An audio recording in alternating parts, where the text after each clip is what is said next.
we should be good to go. First of all, I want to say there should be a timestamp in the top pinned comment below. Today we are getting the Take-Two's investor call. This is going to be the same damn live stream where they're going to talk about how much money they made. They're likely going to talk about that Lucia's bunda. They're probably going to talk about how much they're going to nerf that bunda. They're probably going to talk about the BBL version. They're probably going to also talk about that Red Dead Redemption remaster.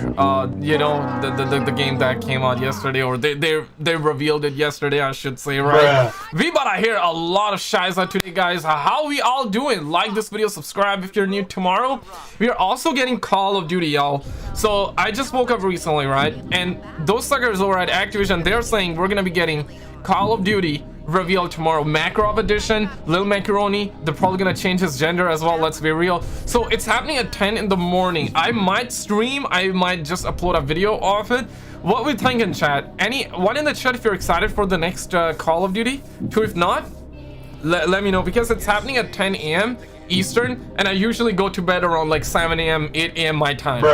I work late at night, okay? So I can actually like you know, like mess up my sleep schedule a little more and stream maybe, and we can see like Lil Macaroni and shit like that. And I'm saying, Jazeel, what's good, man? You finally, the chat is working well. You see that? Like I can change scenes and the chat is gonna still be there, bro.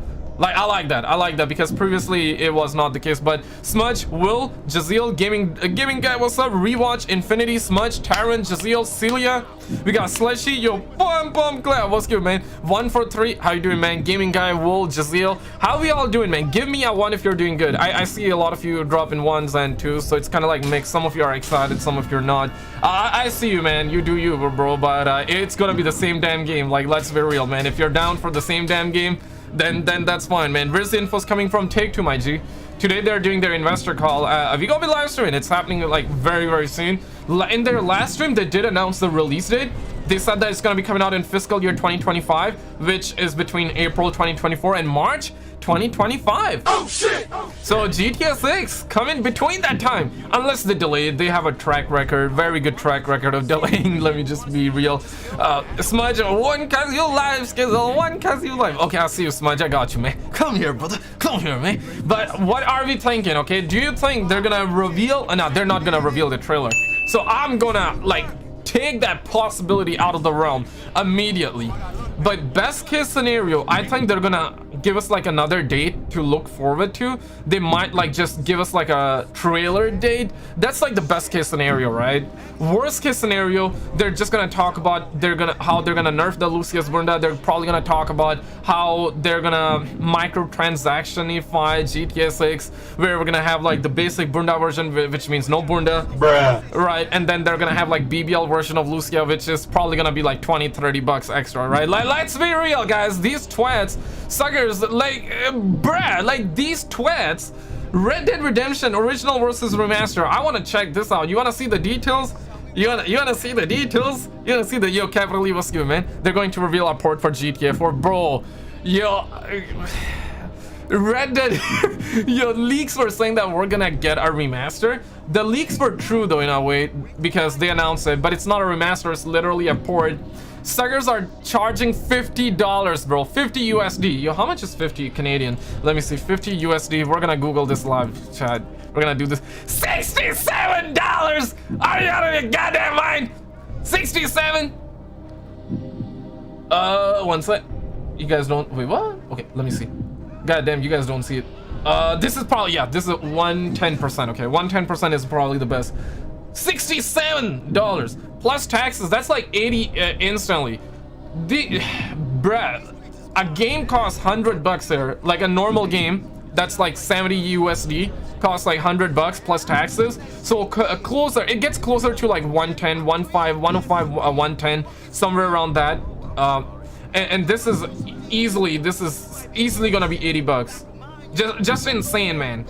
That sucker should have cost $10 max. $10 max. There is no way in hell that a port from 2010s should be costing like $50, bruh. These suckers, man. And the sad thing, no funny shit, guys, no funny shit. The sad thing is that people are gonna buy. Actually, people are gonna buy.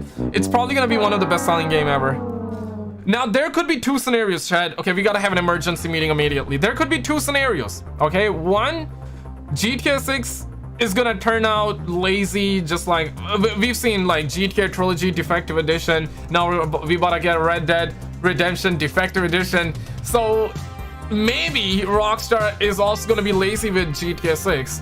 One, if you believe that. Two, if you think they're putting all of their resources in working on GTA 6, that's why they are lacking, and that's why they're lacking in other projects. For example, Trilogy Defective Edition, the Red Dead Redemption they announced. One or two. If you want to be optimistic, you would go with number two, that yeah, they're probably putting all their resources on GTA 6 and maybe that's their bread and butter, which I'm inclined to believe, but you know what I mean, right? How many times we have seen gamers becoming beta testers for free, and at least beta testers, they get paid a minimum wage. You know, we are beta testing these games and we are literally not being paid. We are literal slaves, bro, with Call of Duty especially though. Like we are literal beta testers. We are literal slaves trying to find the bugs and all that. Hey yo, I'm firing up my enemy UAV online like this. Wait, what? Do I have an enemy UAV online? Let me see. Enemy UAV. Okay, I gotta make this about to be us. This about to be us tomorrow with Call of Duty. Friendly UAV online. Yeah, man, they about to have this. No funny shit, guys. They're probably gonna report that. They're gonna report that into the upcoming Modern Warfare 1. They will most likely drop feed the content. Yeah, my guy thinking. Now, we're not gonna get a GTA 6 trailer today, but we might get an announcement. Just like back in May we got it. They announced the fact that the game is coming out in 2024, 2025. So we might get news like that. Maybe a trailer date, but don't expect a trailer. Best case scenario, a teaser date, not even a trailer date. Let's be real. Let's be real. But guys, I want to dive right into this story, okay? Okay, let's get this one here. Red Dead Redemption. Okay, one sec. I gotta record this. Pause this. All right, boys, you might be sent into coma after this one. Let me see this here. Red Dead Redemption Original versus Remastered. Like this video for the YouTube algorithm, and you about to go into coma because we're checking out Mr. Boss here. To talk about regarding the new additions and new versions of Red Dead Redemption that are going to be coming to the PlayStation 4 and Nintendo. If only the upcoming game was looking like this. If only Rockstar Games was this competent, bruh. We could have had a Red Dead Redemption looking like this, boys. Nintendo Switch just next week. We'll be diving into all of that in this video today and a whole lot more. So starting off, I want to look at some more comparisons of the... There is never a whole lot more with Rockstar. The original version and what I'm going to call the remastered version. I know it's a port. It's a defective edition, let's be real. It's not technically a remaster, but that's just what I'm going to call it for the sake of making things easy. So we'll be diving into a couple of screenshots that were featured in the trailer, and let's go ahead and start with this. We got like chicken trying to fly out here. Like, damn, bro, can a brother get some chicken in Red Dead Redemption 1 or something? This, of course, is John and Bonnie McFarlane sitting on the porch of her ranch. And some things that I've noticed that the new conversion on the PlayStation system has, it looks like we have some slightly sharper textures, slightly sharper draw distance. Pay attention, boys, pay attention. Yo, I'm not Mexican tears, but hola, ¿cómo estás, amigo? Any Mexican homie in chat? Hola, sí. It looks like grass and vegetation also might be a little bit new, and there's also different contrast levels. That's basically why they're charging $50, which cause colors to be a little bit different, as well as shadows having a slightly higher resolution.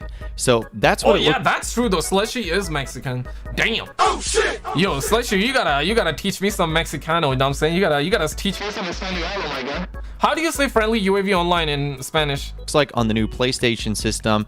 Now I want to show you guys that exact same shot, but on the original, and you can see basically all those things I just mentioned. Slightly higher contrast, slightly sharper textures, there's higher resolution on shadows, and that's something. It's the same damn game, bro. It's the same damn game. What? Rockstar, the sons of female dogs, dog. This should be a crime, bro. This is criminal, charging $50 for the same bundas. Like, bruh. Something you're going to see if you compare a lot of the different shots that Rockstar showcased in the screenshots and in the trailers. And I want to just look at a few more right now because I do feel like they give away some of the things we'll be able to look forward to. Like, for example, this close-up here of John Marston. You can see things are ever so bright. Look at that original and remastered, bro. Like, I swear to God, these twats, bruh, these twats. So slightly different, whether it be the color of his clothing or whether it be the sharpness of things like the scars on his face, and even slightly different things like the texture of the face on the individual in the background. You can see that is ever so slightly different. Same with this picture right here. The one thing that jumps out to me is the color of the pink flowers in the background, as well as sort of the light. Yeah, there we go, boys. We're gonna be paying $50 for the pink flowers. Like, get the F out, bro. Get them, okay? $50 for the pink flowers. Dog, I can go to a florist. Is that how you say? I don't know, man. I gotta look up. But I can go to a flower shop. Let's just say, I can buy it for 2 pennies, y'all. 2 pennies or $2, and I can get like a motherfucking live ass flower for cheaper than this. Lighting in the sky. You can see that the colors are a whole lot brighter. You also get a little bit more cloud texture and detail. Same with the stone that you can see in the bottom right-hand corner. My guy don't even know how to hold a cigar right there. Like, damn, son, let a brother hold the cigar. Like, for $50, I expect them to make this homeboy hold the cigar well enough, right? Come on, man. It looks like it is a whole lot brighter, more vivid. So I think those are the enhancements you're certainly going to see here that's going to make the game feel a little bit more modernized. Moving on to this next one here of our gunslinger. Again, this is one of the examples where you can see like a patch of grass and how it's been added. You can also see that it looks like this is occurring at a slightly different time of the day, but the shadows are acting a whole lot different as well. I would say the original looks much better. Obviously, they added like the shadows. Like, wow, bro, wow, you know, very nice, Rockstar. Very nice for adding the shadows. But like, damn, this can be different time of the day, because if you look at here in the original, there are shadows. So this is like literally different time of the day. So I take that back. You know, whatever I said, I just take that back. This is just literally different time of the day. Yeah, you see the shadows here on the opposite direction versus this one. It's the same. I would say the original looks way better. Dog, the original is what, like $10-15, and if you buy secondhand, if you buy from eBay, you can even get it like cheaper or almost around like $10, and it's just much better that way, dude.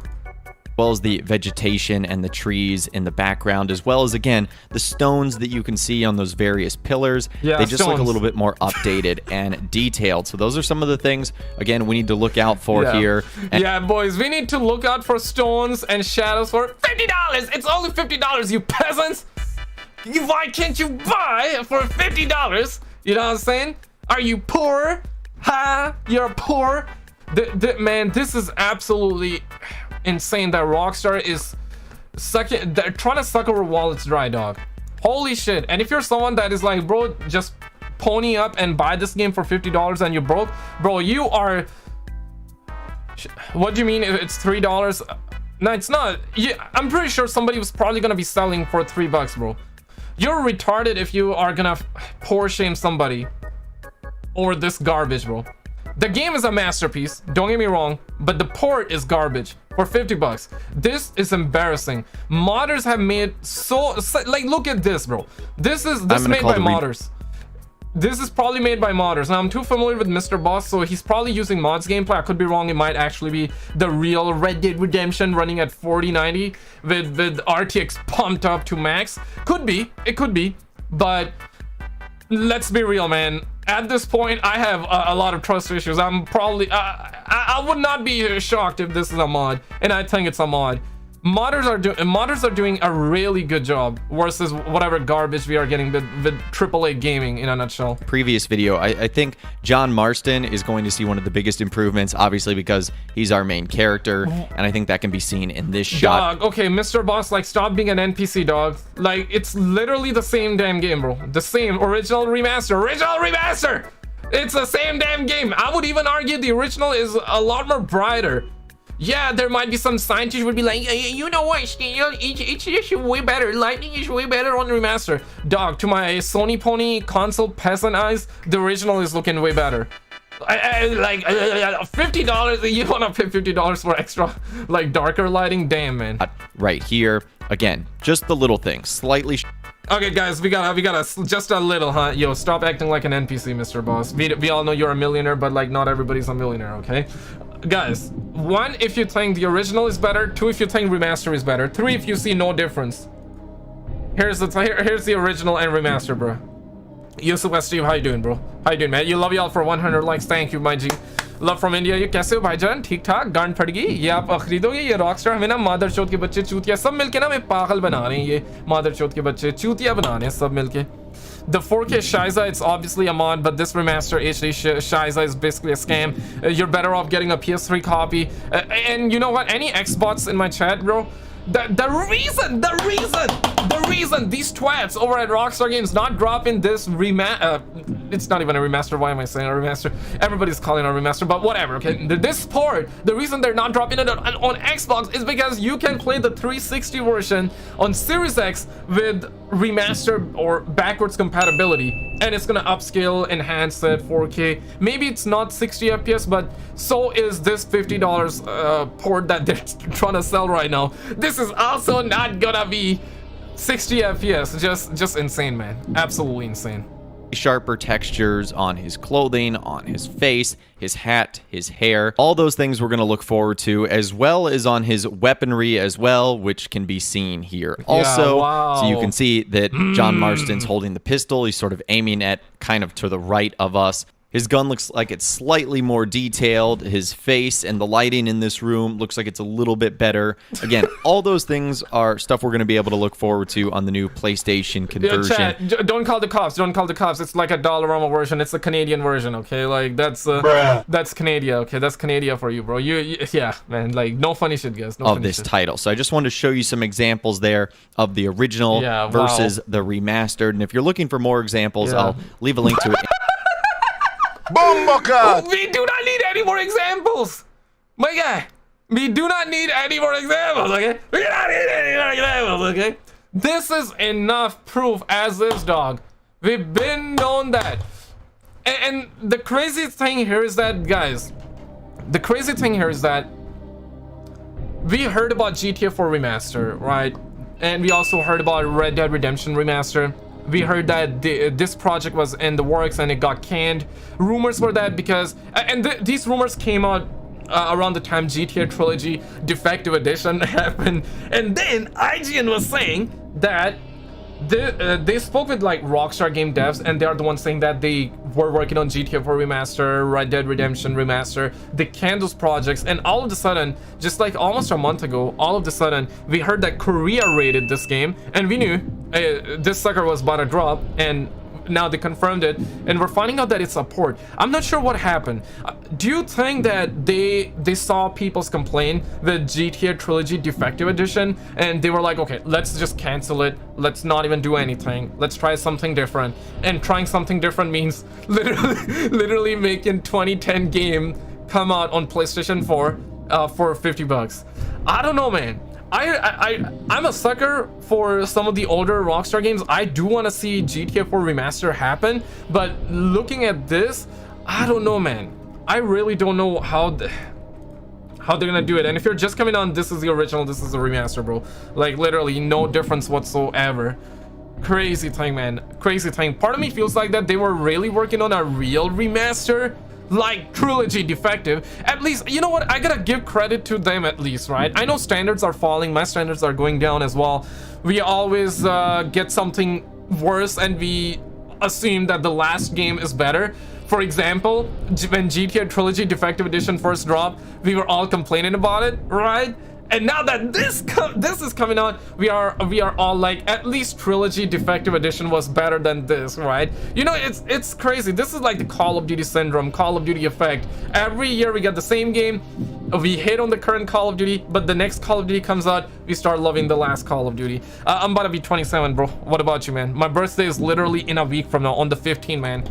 on the 15th. Shout out to my homies who literally had a birthday a couple of days ago, or shout out to my what am I saying? Shout out to the homies whose birthday is gonna be this month in August. Yo, codename, what's good, man? How you doing, bro? Where my Bully 2 and Midnight Club? Yo, forget about it though. Forget about it. They ain't happening, bro. 24?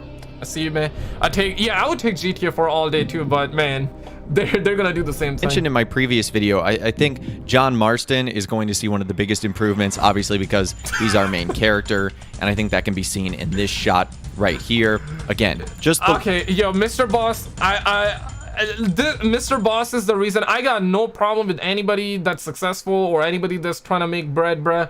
But like, damn, son.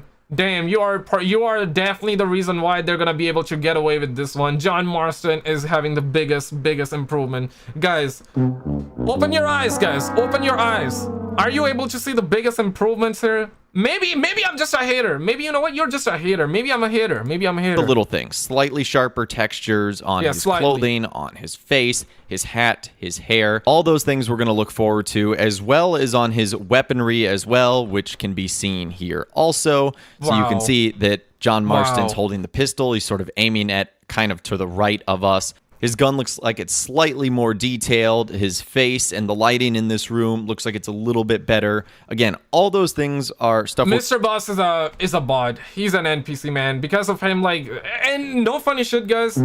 I think this is gonna sell really well because we're talking Rockstar games, and if it sells well, then we're gonna keep on seeing lazy trash like this. If this sells well, we're gonna keep on seeing. You know what I mean? What's the timer for? It's for the Take-Two investor stream that's happening very soon, where we might get GTA 6 news like that last time, where it's said 2024, 2025. We might get new information today.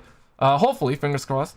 We're going to be able to look forward to on the new PlayStation conversion of this title. So I just wanted to show you some examples there of the original versus the remastered. And if you're looking for more examples, I'll leave a link to it in the description so you can take a look at it for yourself. Thank you, now, moving on, a couple more things that... Thank you, brother. We love you, man. We love you. This is absolutely wild that homeboys are like, yo, look at the details. This is amazing. Okay, I want to check out this one here. Oh no, this one. All right, let me actually Grand Theft Auto 6. Yeah, Grand Theft Auto 6. Yeah, this is gonna be good, man. This is gonna be good. Okay, stop this here. Yeah, if you're just coming on, boys, we're getting Take-Two live stream in literally an hour. 16 minutes time to countdown on stream. SKizzle brother, what's up? I got my gaming shirt today. Yo, let's go, GG, man. Roman, welcome on in. Roman, Rockstar has been taking some massive L's recently. NPC logic, that is NPC logic. Literally, you just heard it. No improvement, just give us $50. And my guy is saying big improvement, slightly sharp, big improvements. He's looking way better. I mean, damn, guys. I mean, damn, man. Yo, Norris, what's good, man? How you doing, bro? We'll definitely be pirating this BS Lamel, not paying 2 pennies for that garbage. Bro, I can go to China right now. I can get it for 1 ones, bro. 1 1. All right, let's see this here. How to milk a fan base dry featuring Rockstar games. It's worse than you thought. Ow! Like this video, subscribe if you're brand new. Man, hopefully they're not gonna nerf the Lucia Bunda. Grand Theft Auto 6 is probably the most... Okay, I want to do the intro again. Like, I feel like that black screen now, man. Okay, have that logo in here. Damn, bro, that logo is looking hot, bro. That logo is looking good. That logo is looking really good. Love your content. Your code name, love ya, my man. All right, guys, let's get pumped up, man. Get pumped up. Gamers need to get angry immediately because otherwise they're gonna keep getting away with this one, man. How to milk a fan base dry featuring Rockstar games. It's worse than you thought. Like this video if you think they're gonna nerf that Lucia Bunda. Dislike the video if you think they're not gonna nerf the Bunda. Let's see. Grand Theft Auto 6 is probably the most anticipated game ever in gaming history. Now you're probably wondering, one, if that's true, two, if you think that's cap. I believe in that. I believe in that statement with my soul right now, bro.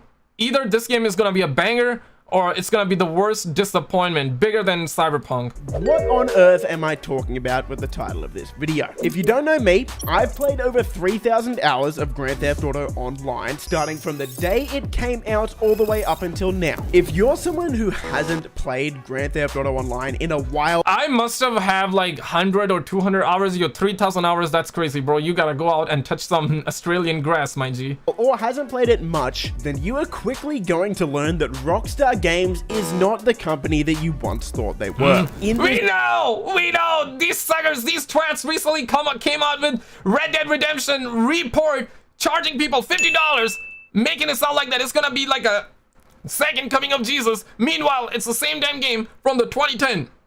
Ported over to PlayStation 4, not even PS5. In this video, I'll be showing you the tactics that Rockstar Games has slowly been integrating through their previous titles over the last few years, and show you the shady monetization tactics that they've been testing on their current players of their existing titles as a trial run to see how much money they can really make out of each individual. No funny shit, guys, no funny shit. I genuinely feel like that with GTA 6, bro. They're gonna go next level with microtransactions. I have a feeling deep down that Lucius Bunda is gonna get nerfed, okay? That's gonna be like coming out with the base version of the game, and then they're gonna add like an extra BBL version for $20, bro. Like, they're gonna give her like the BBL. We're gonna be lucky though if that happens, but they're probably gonna give her the BBL version for $20, and you gotta buy that for $20 extra, bro.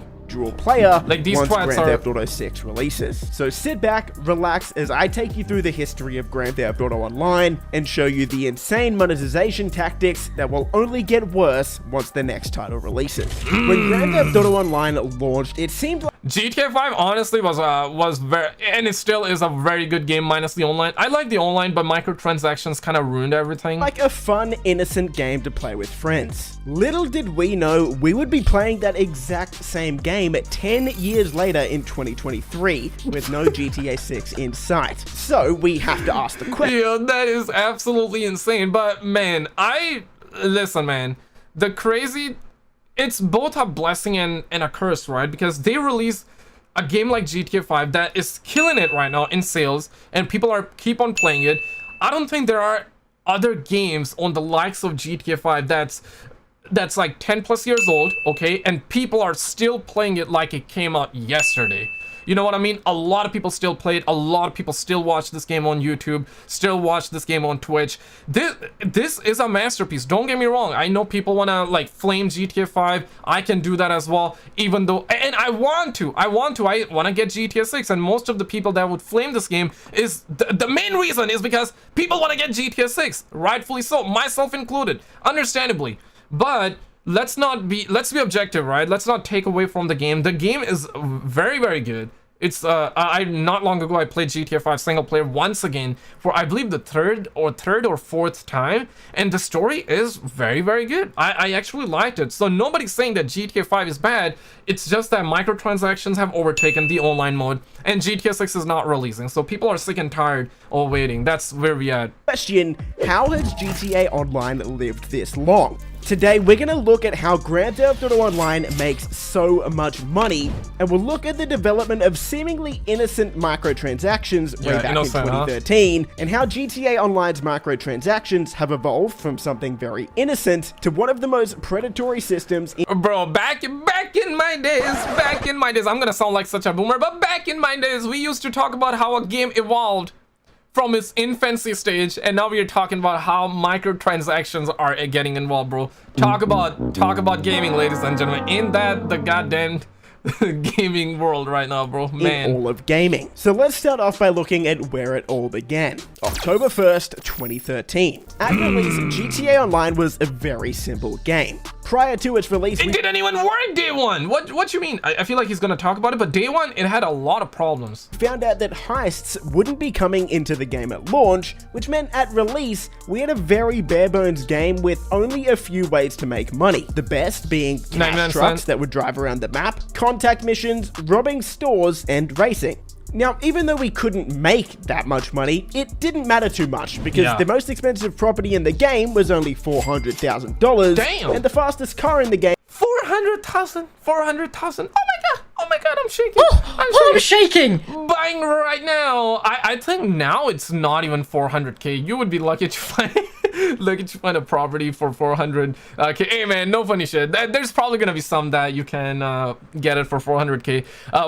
Where will it take to be streamed on their own website? But I got you right here very soon. The game was only $1 million.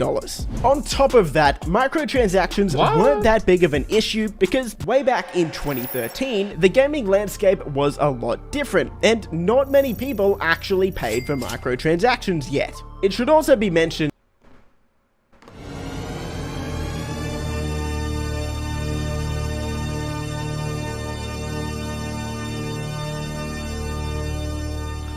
back then, gamers Gamers back then, gamers did not buy, huh? Back then, gamers nowadays, it seems like that everybody's rich. It seems like that everybody got all the money in the world. It seems like that everybody have money saved up to buy microtransactions. Maybe I'm just a hater. Maybe I'm just the only poor brokey out here that is having problems spending money on the microtransactions. Maybe I'm the only brokey up in this, man. Maybe that's it. Maybe I gotta get my bread up. Maybe that's what it is. In that at launch, there were only 4 shark cards to actually choose from. The red shark card, which would give you $100,000. The tiger shark card, which would give you $200,000. Hey man, can a brother get like a tiger shark card in real life, like a 200K? God damn, that's a... The bull shark card, which would give you $500,000, and the great white shark card, which would give you $1.25 million. But as new content began to come to the game, in December 2013, Rockstar introduced a new shark card, the whale shark. What? Astaghfirullah, bro. So you're telling me, bro, I forgot. So in the beginning, they kept on evolving though. Holy. Okay, so that means that the Megalodon shark card, that's gonna be 8 million? It was not at launch? Bro, we gotta do it again. Let me go upside down, boys. I'm about to go upside down. Dog. They evolved the microtransactions, ladies and gentlemen. And it did happen. It did happen. And this is where things really began to turn for the worse. Because for $50 players could buy $3.5 million of in-game currency, which basically... If only I could invest $50 and get that in return in real life, man.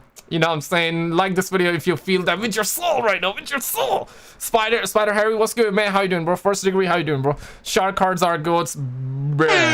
Oh, wait, wrong sound effect. Bruh.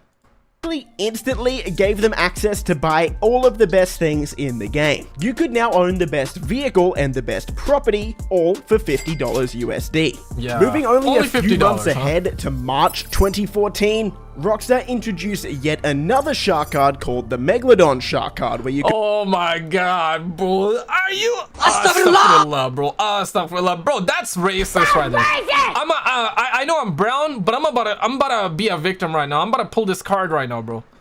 Like, damn. Damn, that's racist, bro. 8 million? 8 million? Are you guys out of your goddamn mind? Kai accidentally got a GTA 5 star lol. Yeah, he ended up getting like 6-star wanted level in real life with that PS5 giveaway, man. Rockstar learned too much from Fortnite. That's true. That's true. Could buy $8 million of in... But they forget, right? Fortnite is free, though. Fortnite is free. This ain't free. In a way, kind of, for a little bit, it was free. But right now, I also do not want to chat. Okay, we gotta have an emergency meeting immediately, man. Guys, it is getting worse. And you know that it's gonna get worse. It's gonna keep on happening. It's gonna keep on happening. It's one of those simple logics, okay? Once she gets the BBC, she can never go back to the regular.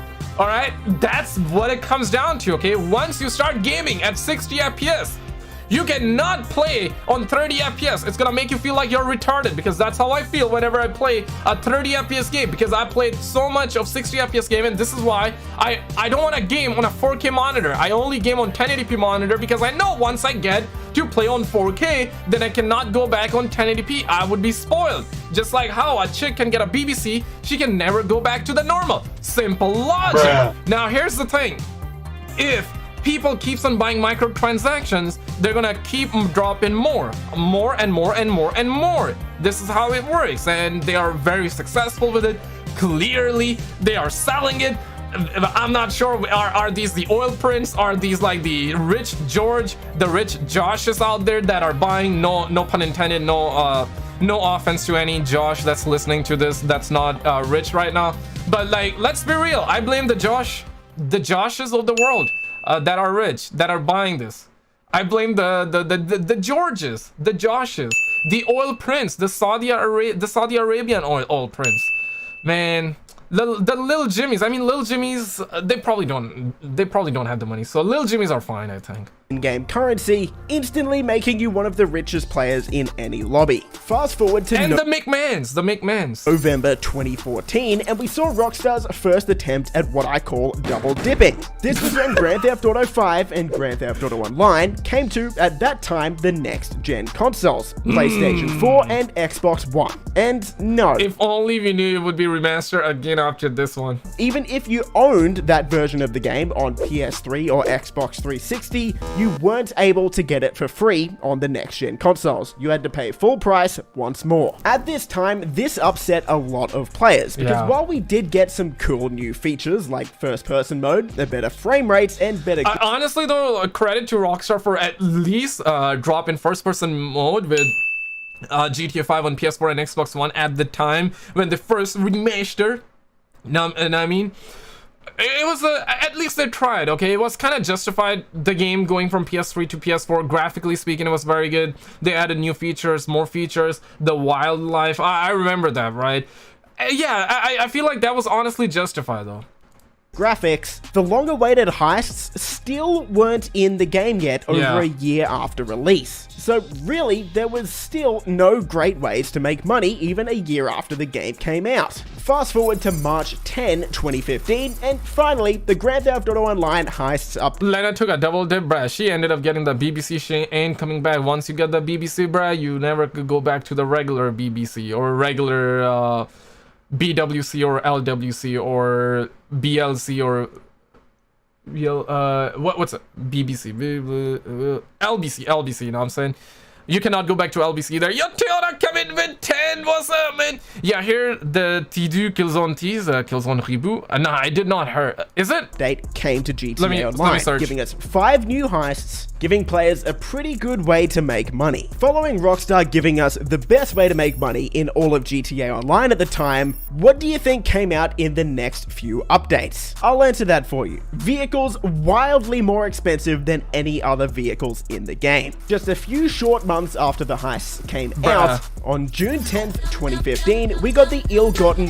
Thank you for the 10, my brother. Thank you for the 10. I appreciate you, man. You're the first dono today, man. I appreciate you. Shout out to you, man. Let me actually get the MLG here. I don't know, man. Do you mean Tidex? Tidex? I'll look into it after, okay? I'll look into it after. Yeah, on Twitter, Tidex posted a picture on Twitter. I got you. I'll look into it after. Thank you, man. Part 1 update. So, what came in this update? Well, we got the most expensive supercar in the game that was $2 million. We got a gold helicopter that was $6 million, and a golden jet that is... Damn, I feel like it was just yesterday when they dropped this. I remember when they first dropped this though. I did not buy it because it was too expensive. It was too much expensive, too much money. $10 million. So why did Rockstar do this? Why did they release vehicles that were so much more expensive than anything else in the game at that point? Money. Well, there's 2 ways to look at it. The first is there were a lot of money glitches going on at this time, and a lot of players Man, yo, I swear to God, bro. I swear to God. GTA 6, no funny shit, guys. No funny shit.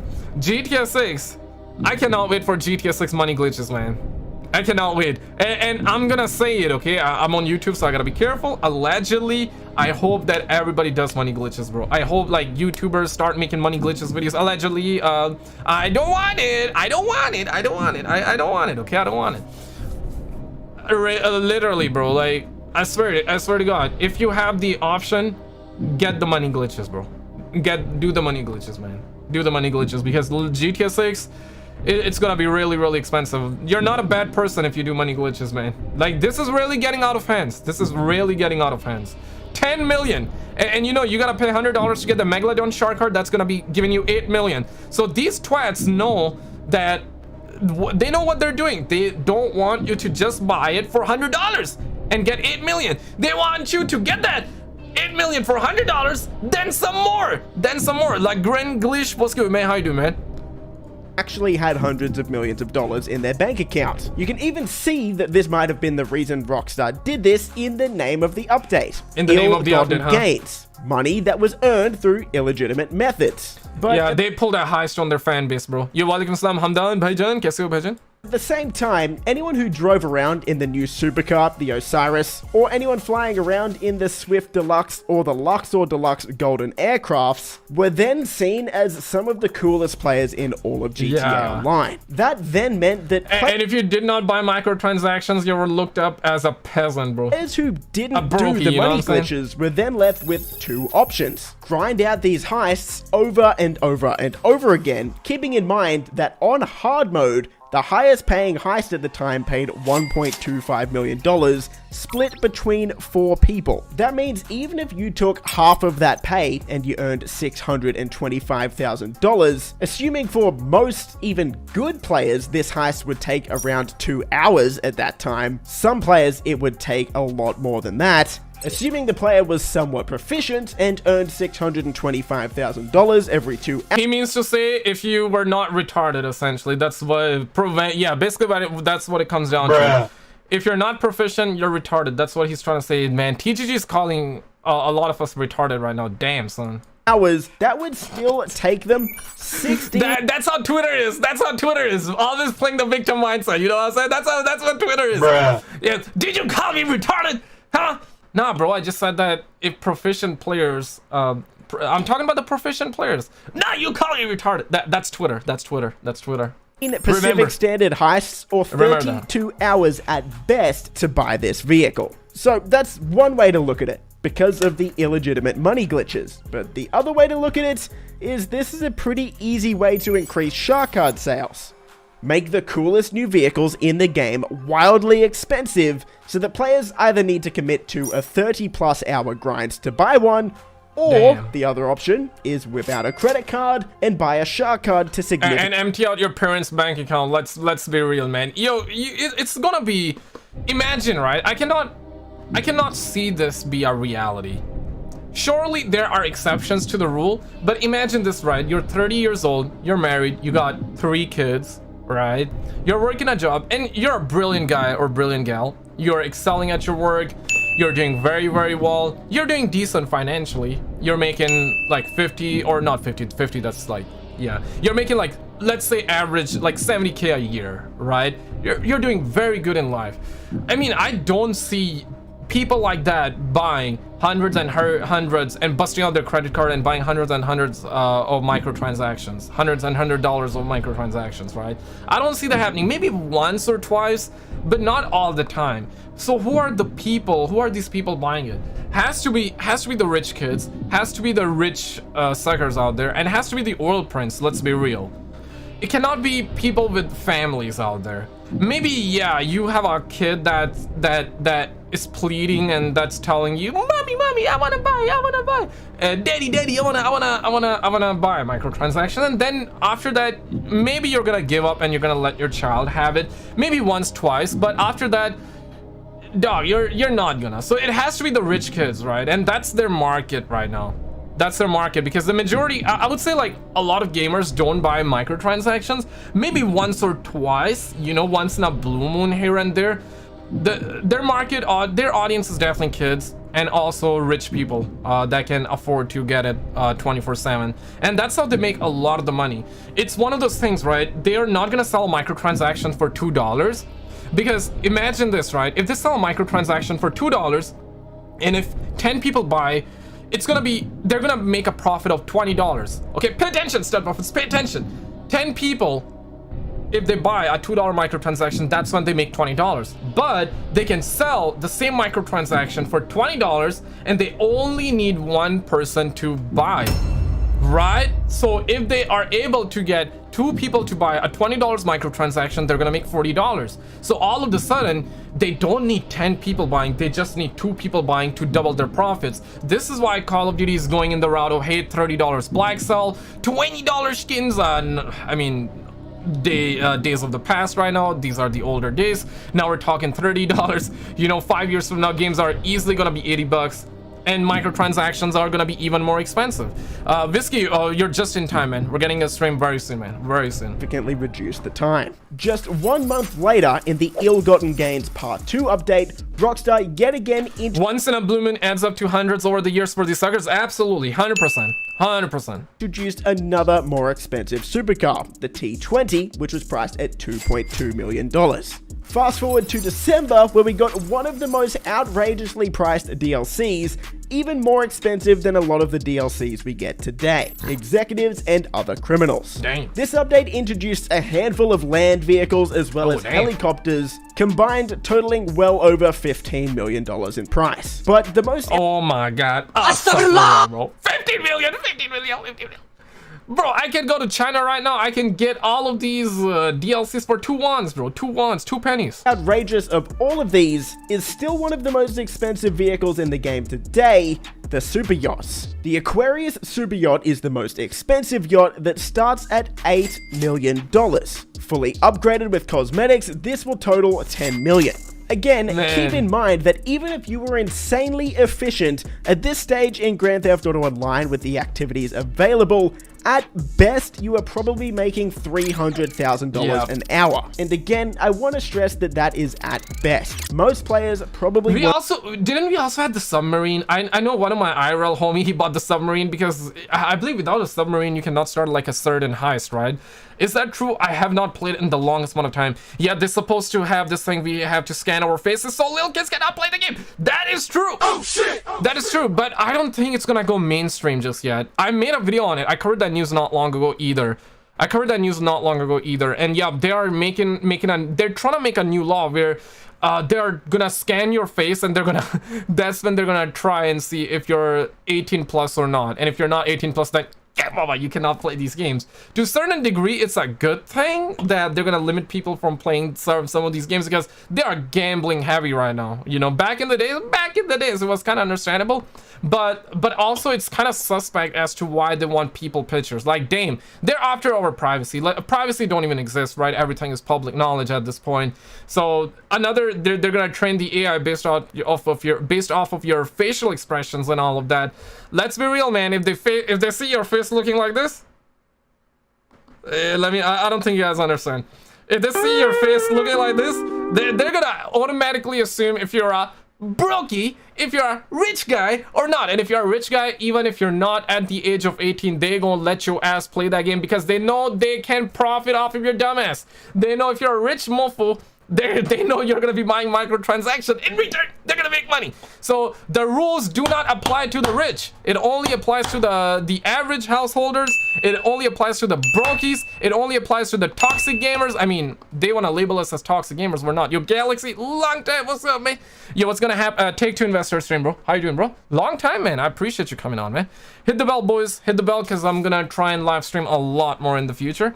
Weren't even making 100,000. So, unless you were doing money glitches, this item was almost unobtainable unless you wanted to buy a shark card. Now, thankfully, even today, the Luxor Deluxe Jet as well as the Super Yachts are the 2 most expensive vehicles. Yeah, the rules applies to me. The rules applies to mostly all of us, except for the rich people. You know what I'm saying? In the entire game.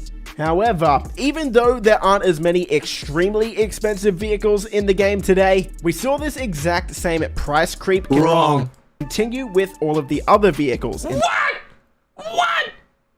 These twats? Run that back. We saw this. Okay, okay, well, is that a 0? Nah, I think it's 1.9. Okay, my bad. I take that back, Bruce. I take that back. I thought it was like 1,025,000, but it's not. It's closer to 2 million, so they actually cheapen. Oh wow, very, very nice of Rockstar to cheapen the price, you know? Very exact same price creep continue with all of the other vehicles in the game. Every update would bring a sports car slightly more expensive than the last. Yeah, I thought the increase. Make money glitches normal again. Car slightly more expensive than the last, and a property slightly more expensive than the last. So, just like real life, inflation was also existing in Grand Theft Auto Online. So let's fast forward all the way to 2022. Grand Theft Auto Online. These are the same people, you know in stores they always do this. They increase the price of all the products and then they make it 50% off.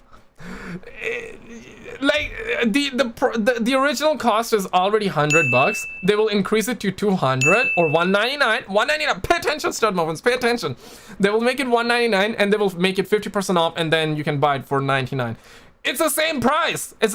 But they want to trick you. They want to trick you into believing you're saving, because when you can buy a product, because it's proven by science, when you buy something, you're firing dopamine. That's why people, and that's why all the chicks out there that are strong, independent queens, they're like, I gotta buy a new bag, I gotta get me a Louis Vuitton, I gotta buy this, I gotta buy that, because estrogen, they're emotional, right? They're emotional. But if they buy something that's not on sale, there is also a pain mechanism inside our brain. There's like pleasure, there's pain, right? So you get a little bit of pleasure, you get a little bit of pain, and that sometimes make people not buy a product. Look up, it's scientifically proven, okay? And these twats, they put a discount on these products, and then you buy it, and deep down in your mind, you're like, okay, so I bought a product, you know what, I'm satisfied, I wanted to buy, and I bought it 50% off. Oh shit! And all of a sudden you're gonna feel good about yourself. We've been there, I've been there, you've been there, we all been there, right? For example, right, you want to buy a game, you know it's $70, right? And you find it for 30 bucks. You know it's broken, you have seen the reviews, you have seen the gameplay, but it's $30. It's $30. You're like, I gotta rush, I gotta buy it right now, I gotta buy it right now, because the next day it's probably gonna go back to 70 bucks. So you try and rush and you buy it. So yeah, there it is, boys. Releases on next-gen consoles. Once again, Rockstar's third attempt at double dipping, considering that the PC version also came out in 2015. And shortly after its release came one of the most egregious monetization tactics I have ever seen in gaming. In March 2022, we were introduced to Grand Theft Auto Online's subscription service. Yes, you heard that right. Subscription service. Now, for that subscription service, that's the Dajjal of gaming right now. Dajjal is basically like Shaitan. He's like the evil guy in religions, you know what I mean, right? So the subscription system needs to go, man. It was cool, but no funny shit, guys.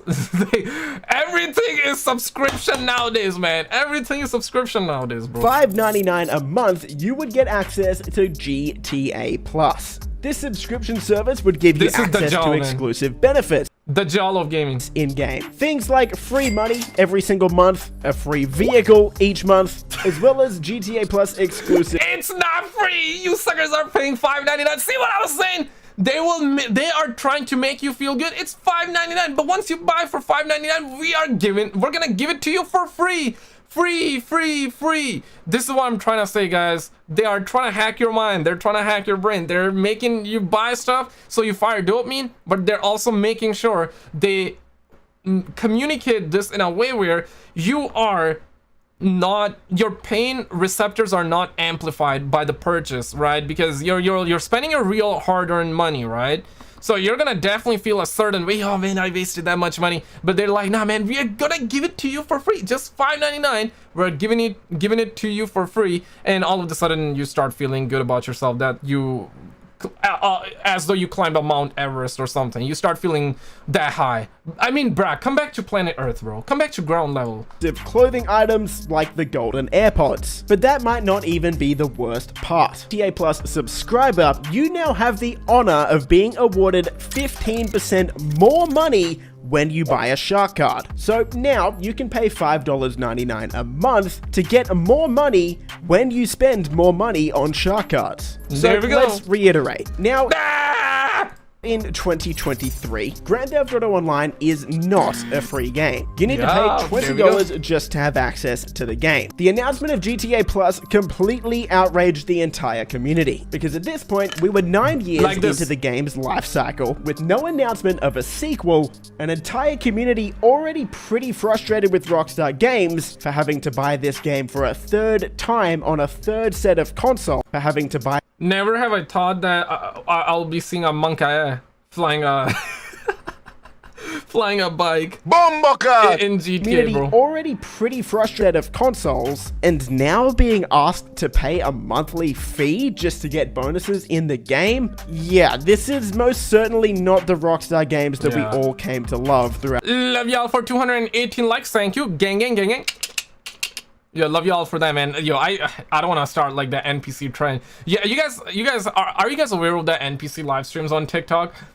Ice cream so good. Ice cream so good. You know, I just, when I did that, I felt that way, man. Holy shit, I gotta stop. Ice cream so good. Ice cream so good. Yo, I don't want to do any of that, chat. Like the stream, man. Don't make me do that, bro. Don't make me do Our that. childhood. But it couldn't get any worse than that, right? Even just talking about the treatment of Red Dead Online now, I'm sure will stir a lot of fans up. Red Dead Online launched on November 27, 2018, and Rockstar Games promised ongoing support for the game, which a lot of fans assumed would be for nearly a decade. However, with the Blood Money update for Red Dead Online in July 2021, for the next entire year, the game didn't receive any... There we go, boys. Everybody, let's take a moment. Clap it up, okay? Clap it up. I want to point you in a direction, okay? Let me actually show you something. No funny shit, guys. No funny shit, okay? Check this out. This is gonna open up your third eye, okay? If you guys got Twitter, I would love to have you around. It's same as my YouTube channel username. And check this out, okay? Back in 2021, Stud Muffins, pay attention. Emergency meeting, okay? Run, quick. Emergency meeting. Back in 2021, these twats said that we don't just port titles over. Take-Two boss on remasters. We don't just port titles over. Strauss Zelnick believes there is reason why remasters from his company may perform better than the competition, and he said that they're not gonna be porting titles over and calling it remaster. Fast forward to 2023, fast forward to today, Red Dead Redemption port edition is apparently happening. So there we go, boys. There we go. So yeah, man, that's Rockstar, bro. That's any Rockstar. substantial updates at all, which when compared with Grand Theft Auto Online, Ice cream so good. Ice cream so good. which still got 2 updates a year, was very, very concerning. This put the entire Red Dead community in uproar. Online petitions, millions of tweets, YouTube videos, and articles. Guys, why are you mad about it? You just did not buy enough microtransactions. This is why Daddy Rockstar is mad. They're sad. This is why they're cutting support for Red Dead Redemption, because your broke ass did not buy enough microtransactions. That's what it comes down to. Money is the bottom line. Suckers, I swear to God, man, GTA 6 would release tomorrow if people stop buying microtransactions. You know what I'm saying? If people, yeah, man, right? Like if microtransactions were not booming for GTA Online, we would have had GTA 6 by now. Let's be real. All the people that talk about it, I mean, I believe it. I believe it. At one point, I wanted to, but I did not want it to. I was trying to come out with like different arguments and trying to think logically, but now, learning and growing, right? Learning and growing. I mean, the proof is in front of our eyes, guys. If they were not making money with microtransactions on GTA Online, GTA 6 would have already been out, though. GTA 6 is their only savior. GTA 6 will save gaming. Lock yourselves in the basement. GTA 6 is about to release. I really hope GTA 6 is good. Otherwise, I'm gonna quit gaming. I'm gonna become a monk. I will settle myself on a mountain in Tibet, and I will make a vlog from Tibet. Straight, dead ass, no cap for you guys. Saying ice cream so good, ice cream so good, ice cream so good. I'll do that, okay? Being written daily. What was going on with Red Dead Online, and why did Rockstar seemingly abandon it? Well, deep down, everyone knew all along what the reason was. Red Dead Online is just nowhere near as profitable as Grand Theft Auto Online. We went almost... There we go. Rockstar basically said, people are saying ice cream not that good. Ice cream not that good. Therefore, we're not gonna give people the updates. A full year without any communication about Red Dead Online receiving future updates. I'm gonna work in Walmart if it's bad. From Rockstar Games. However, that silence ended. Walmart employee looking you like this right now.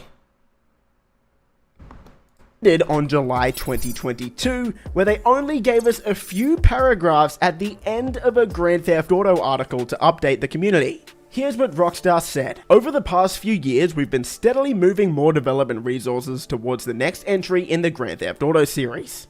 Understanding more than ever the need to exceed players' expectations, and for this next entry to be the best it can possibly be. As a result, we are in the process of making some changes to how we support Red Dead Online. Now, I'm not going to read these next few paragraphs to you, because the words they use are very misleading. While Rockstar makes it seem as though Red Dead Online will continue to receive decent updates, really what this meant was they would be giving you a few small missions here and there that really... Like a wiener, here you go, you know, like here you go, bro, like we're gonna let you eat a hot dog in game for free right now. if you own it, if you have bought it for 70 bucks, that's when we're gonna give you. Otherwise, we're not gonna give you. We're just gonna let you eat one hot dog. We're gonna let you maybe fly a horse or something, and that's it. That's the only update. You don't get because you guys are not buying microtransactions. You are telling us ice cream not good. So we're not gonna let you have any. RP server can recreate in just a day, and after that, support will be completely abandoned. So there we have it. Red Dead Online completely abandoned less than 4 years after it came out. Why? Well, because it wasn't making as much money as they hoped. So we could have had GTA 6 4 years later. If people did not buy microtransactions, bro, we could have had GTA 6. We could have had GTA 6, man. Stop buying microtransactions so we can see GTA 6. I'm an old man telling you, please don't buy. Don't buy. Let's have a look at how Rockstar followed up in 2023 back with GTA Online. Let's have a look at April 2023 when Rockstar Games implemented a new strategy into GTA Online we had never seen before. Changing prices of existing items. Now, of course, Rockstar worded this in a way that seemed very positive. Yo, Tom and Jerry Certified Hood Classic. Can a brother get like a one spam in the chat right now real quick? If you have watched Tom and Jerry as a kid. Man, I would watch that 24/7. I remember this episode, bro. I remember this episode, and this is perfect. This is literally Rockstar trying to cook it up. They increased the prices, he said? My guy, that's crazy. Shout out to Roman, David, One Tomb, Dan. Yeah, see this? This is gonna be a YouTube video later on, most probably. And the homies know. The homies know. Oh, chat lagged on stream. I mean, I see the chat, but why? OBS not working. Oh, there we go. There we go. Yo, I hate the fact that it takes so long to refresh sometimes. I hate that sometimes. Okay, there we go. It's live. By saying that they would be rebalancing the prices of existing vehicles. However, what this really meant was they would drop the price of the vehicles that no one uses because, well, they're bad, and increase the price of almost all of the good armored vehicles in the game. That's right. Instead of balancing certain vehicles to make them worth the price that they're currently worth. And didn't these suckers remove like almost 200 cars, vehicles from the game? And they were like, we are not removing, we are literally putting it behind a paywall. You guys don't know what you're talking about. I swear to God, these suckers are crazy. Imagine increasing the price later down the road. 10 years later, you're increasing the price, you're removing certain aspects, you're removing certain cars, and you're putting it behind like a paywall, another paywall. That's crazy. It's happening in front of our eyes, under our goddamn noses, like in broad daylight. This is daytime robbery, ladies and gentlemen. Rockstar chose to keep the vehicles how they are and just make you pay more money for the good ones. However, the trend of altering existing items in the game had only just begun. Let's have a look at June 2023. Oh, it was June. It was a month ago. Boy. 2 months ago. The San Andreas Mercenary update comes to GTA Online on June 13th, 2023. This has now pretty comfortably cemented itself as the worst update in Grand Theft Auto Online history. Why is that? Well, this is the first update in GTA Online that actually removed a significant amount of content. In fact, it removed 188 vehicles from the online stores in-game, meaning that now you don't have access to buy about a quarter of the vehicles in the game. The interesting thing about everybody clap it up. Yeah, you suckers could have made it 200. Why bother removing like 188? Just remove like 200. Just make it like a round them numbers up. Round them numbers up. Make it 200. Make it 200. Damn. I think they're live. Oh no, that's the sound of them making money, guys. Okay, they're live, but they're gonna be live on time, 4:30. Yeah, so yeah, very soon, guys. All of this is Rockstar's justification was to streamline the browsing experience of the websites. That's what they said they were doing. So by Rockstar's definition, the best way to streamline the browsing experience isn't to add better filters to help you find the vehicles you want, isn't to add a search bar to just search the vehicle you want. Yeah. It's just to remove about a quarter of the vehicles from the game. Rockstar also said that they were removing only lesser used vehicles. Yeah. But that's simply not true. They removed... Yeah. We just want to remove lesser used cars in the game that people are not buying, but we will let you buy if you pay more. That's what they're trying to do, bruh. They think they think we are stupid, bro. That's what they think. They think we are retarded right now, like stupid.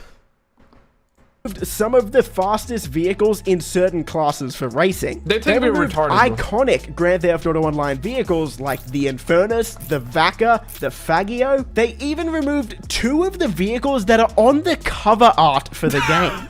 So what does this have to do with microtransactions? Oh my God. Well, along in this update came a new exclusive perk to Grand Theft Auto Plus members. Oh no. The Vinewood Club. There you go, boys! Another one. We love you, Rockstar. We love you, man. These suckers, these twats, bro. Exclusive club for what Rockstar defines as only available for the upper crust of society. That's right. Society. If you have GTA Plus, you are an upper crust member of society. If society! You don't, I guess you're just a brokey. Now, the Vinewood Club is going to have several features. We only know the first of them at this point. What is the first? It's the Vinewood Car Club. So, what is the Vinewood Car Club? Well, it's a new car club, obviously. And this club will give GTA Plus members a 20% discount on certain vehicles. There we go, 20%. These vehicles will How nice of Rockstar to give us 20% off. Be displayed in the Vinewood Car Club each month, and they'll rotate on a monthly basis. So again, what does this have to do with the deleted vehicles? Well, 2 of those deleted vehicles that you can no longer buy already in the first month are available to buy in the Vinewood Car Club. So yeah, I mean, bro, we were talking about the science of buying and not buying and how they manipulate you and how they make it like 50% off. Like, damn, bro. Like, damn. They're removing because nobody buys them, and in the same month they put it on sale again, but in a different way. It's more expensive under like Vinewood Car Club BS like that. I mean, damn, son. Guys, 30 minutes till Rockstar or Take-Two livestream. let me clarify that in case you weren't following. Rockstar removed content from the game, and now if you want to buy those vehicles, the only way to do it is pay Rockstar $5.99 a month to gain the privilege to be able to buy these vehicles now.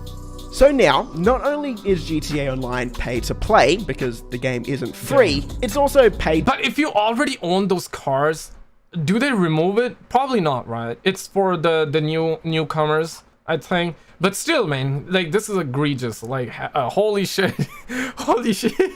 Imagine removing the content that you had for a decade plus and then putting it behind like $5.99 a month. Imagine. To win, because you can buy whatever you want with shark cards and in-game currency, but it is now also a subscribe to win game as well. You can now gain access to vehicles that other players don't have through the GTA Plus subscription service. And like I mentioned, untruthful, 30 minutes till their stream. Countdown on stream. And this is only the first offering of the Vinewood Club. The Vinewood Car Club is only step one. There will be a lot of other features coming to what Rockstar calls the upper crust of society. And I have some bad news. This is only step one of what Rockstar is testing for Grand Theft Auto 6. Bro, if this is gonna work well, these twats are gonna have that in GTA 6. A dead ass on God, bro. Us GTA Online players are merely the guinea pigs as Rockstar's testing what they can get away with. Damn, son. Damn, okay, done. GTA 6, it already has been confirmed that it's going to be coming out in 2024, 2025. They announced it last year, but today we are having another investor call that is going to be happening in 31 minutes from now, and we might get some information. Somebody said that in chat. Where I lost your comment. Yeah, Anthony. Yeah, Anthony. Imagine the gaming. They're actually live. They got that money-making music. This is the sound of making money, my friend. Money. They're live, but they said 4:30, so we gotta wait a little bit. So they got this loading screen, kind of, you know what I'm saying? This is where they're gonna talk. Bro, I wonder how they're gonna talk about Red Dead. Because they announced Red Dead, right? Holy shiza, boys.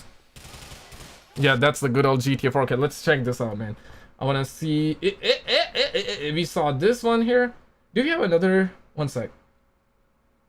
Now let me chat with you guys. We just have 30 minutes here. Let me play this in background here. They need to remaster to Red Dead 2. Big damn L for microtransactions in GTA Online. Sign of how GTA 6 may be ran. I'm game. I am game for being cooler over others in it with a little extra spending here for a live stream. That is dope. Heck yeah. Fan, welcome on in. I appreciate you. How you doing, man? Hope all is well, my man. Romduder,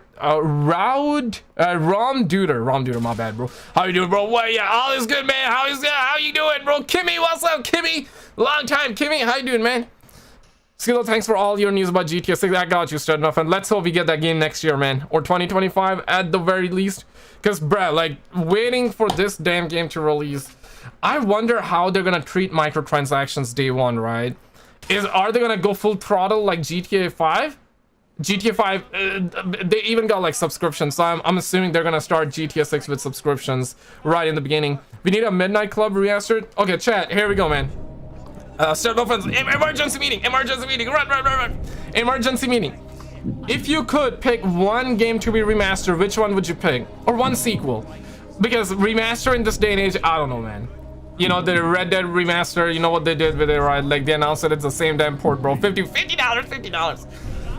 If you could pick one game, which one would you pick to come out after GTA 6? I would go with L.A. 2 personally.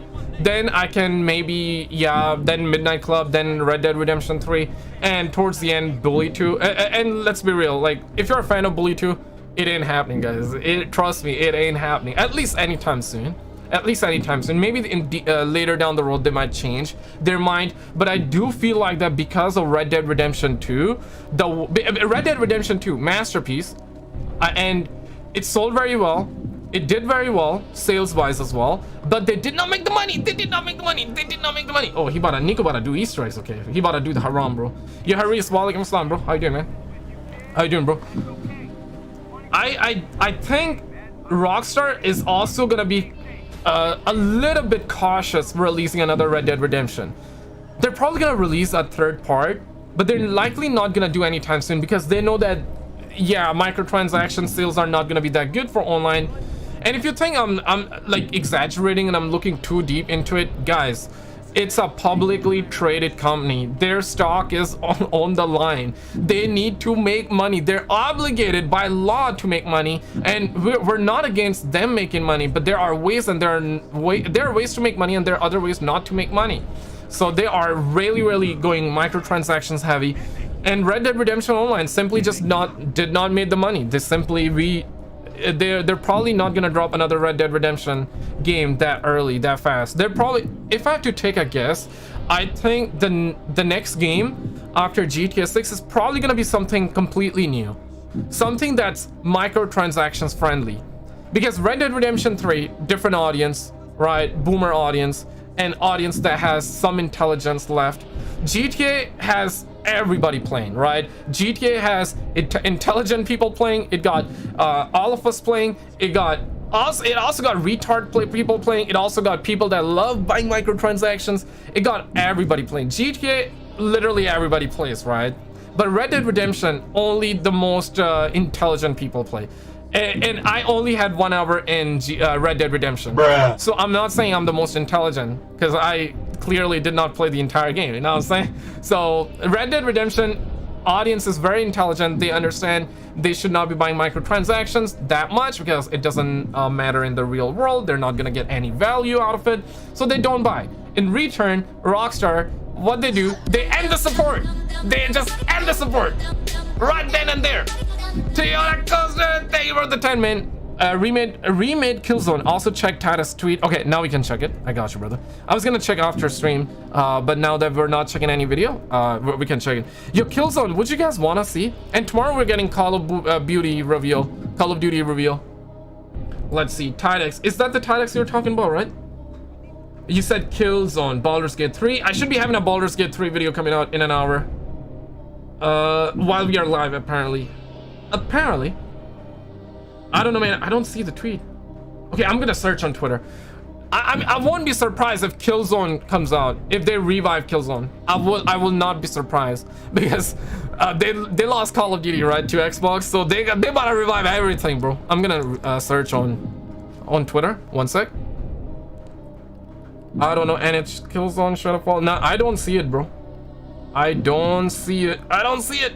But I'm not gonna be surprised if, in terms of notification graph, Killzone 2 is still this. Okay, Killzone 2 is arguably. Okay, this one. Okay, so Rhino did tweet out. I'm assuming this is the news you're talking about as well. So Killzone 2 dev team is working on a new PlayStation 5 project. So it may or may not be Killzone. It just means that the dev team that made Killzone 2 is working on a new PS5 project. Killzone 2 dev team dev team member Iki is currently working as an art director at Farsprite. Okay. PSVR 2 Killzone game was previously rumored to be coming at some point. Okay, so PSVR 2. I don't know. I'm not gonna be surprised if they come out with a new Killzone game, because after Call of Duty going to Xbox, these suckers, they need something, man. They're gonna revive every one of their exclusive games, and I'm ready for it, man. I feel like that it's gonna make Sony work even more harder to keep their fan base. Is this a Sony reveal? Nope, it's a Take-Two reveal. Deadass. Live from Take-Two. You know what? Be mind blown if arcade machines made a comeback to compete against online games. Yo, I remember the arcade games, bro. Holy shit. And the crazy thing here is that, like, even the cars in real life are trying to include microtransactions. Have you guys heard? One, if you heard, two, if you did not. And Toyota, I really appreciate you for dropping tips, man. I feel like you're the only guy that drops these tips. I really appreciate you, man. Thank you, brother. Thank you, gang, man. Thank you, man. It helps out a lot, man. It helps out a lot, man.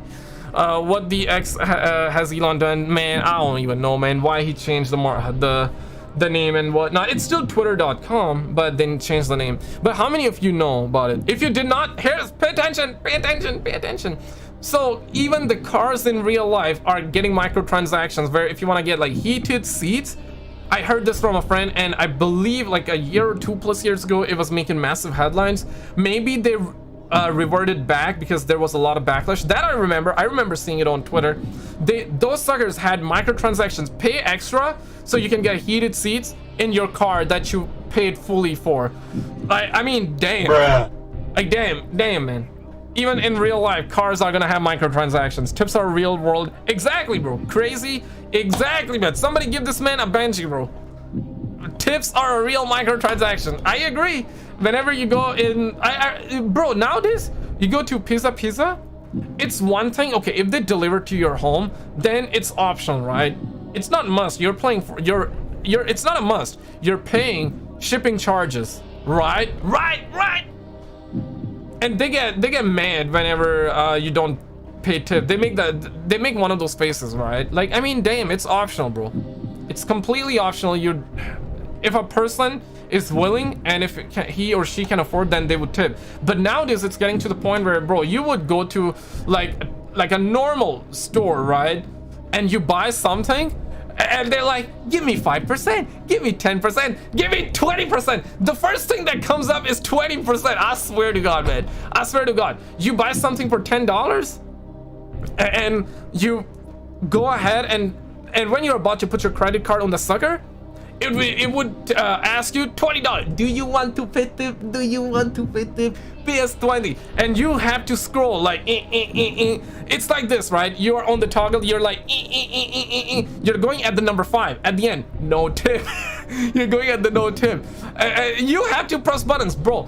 I don't care if those suckers, if the cashier is looking at me or not. I'm going straight down. I'm going straight to number 5, bro.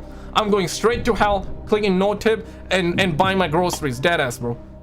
For real, grocery stores are becoming greedier. Bruh, you didn't do anything. You're being paid hourly, bro. You are being paid hourly, my guy. It's a completely different thing, right? Like if you're going to a nice hotel, restaurant, and they are serving you food and they are being very nice. Even then, it's optional. And if you're willing and if you want to and if you can afford it, that's when you do. It's completely optional. It's completely optional. I tip only in restaurants. Bro, like, we need to stop tipping culture, man. It's optional. For example, Chris, I love you, man. Thank you for the 5, man. Thank you, man. See, Chris is not obligated. If you enjoy it, if you find it valuable, then you tip. And if you're able to, if you can afford it, then you can tip. But if you cannot afford it, if you do not find it valuable, you don't tip. I'm 100% for that. I am 100% for that, bro. But Chris, thank you for the 5, man. Thank you for the 5. What the fuck is doing Don DeMarco? Okay, let me get this. Don DeMarco. Tilda, thank you for the 10. Dude, you didn't see the Tadix has it in the 10th tweet. My God, tweet too much, man, I think. My God, tweet. Who the fuck is Don DeMarco? I think Don DeMarco is, I don't know. Yeah, my bad, boys. I don't know. I think it's a rap song. It's a sound effect from a rap song. I got it from Fresh and Fit. They use that, so, and it's kind of, I used to have like MLG horns. It's MLG plus it's Tadix. It's MLG horn plus Don DeMarco. I think it's a rap song. Yeah, I don't know, man. I don't know. No funny shit, guys. I don't know. Okay, you say it's the 10th tweet. Okay, so we are on like the 3rd or the 4th. What is your honest opinion about the Red Dead Redemption PS4 port? Garbage!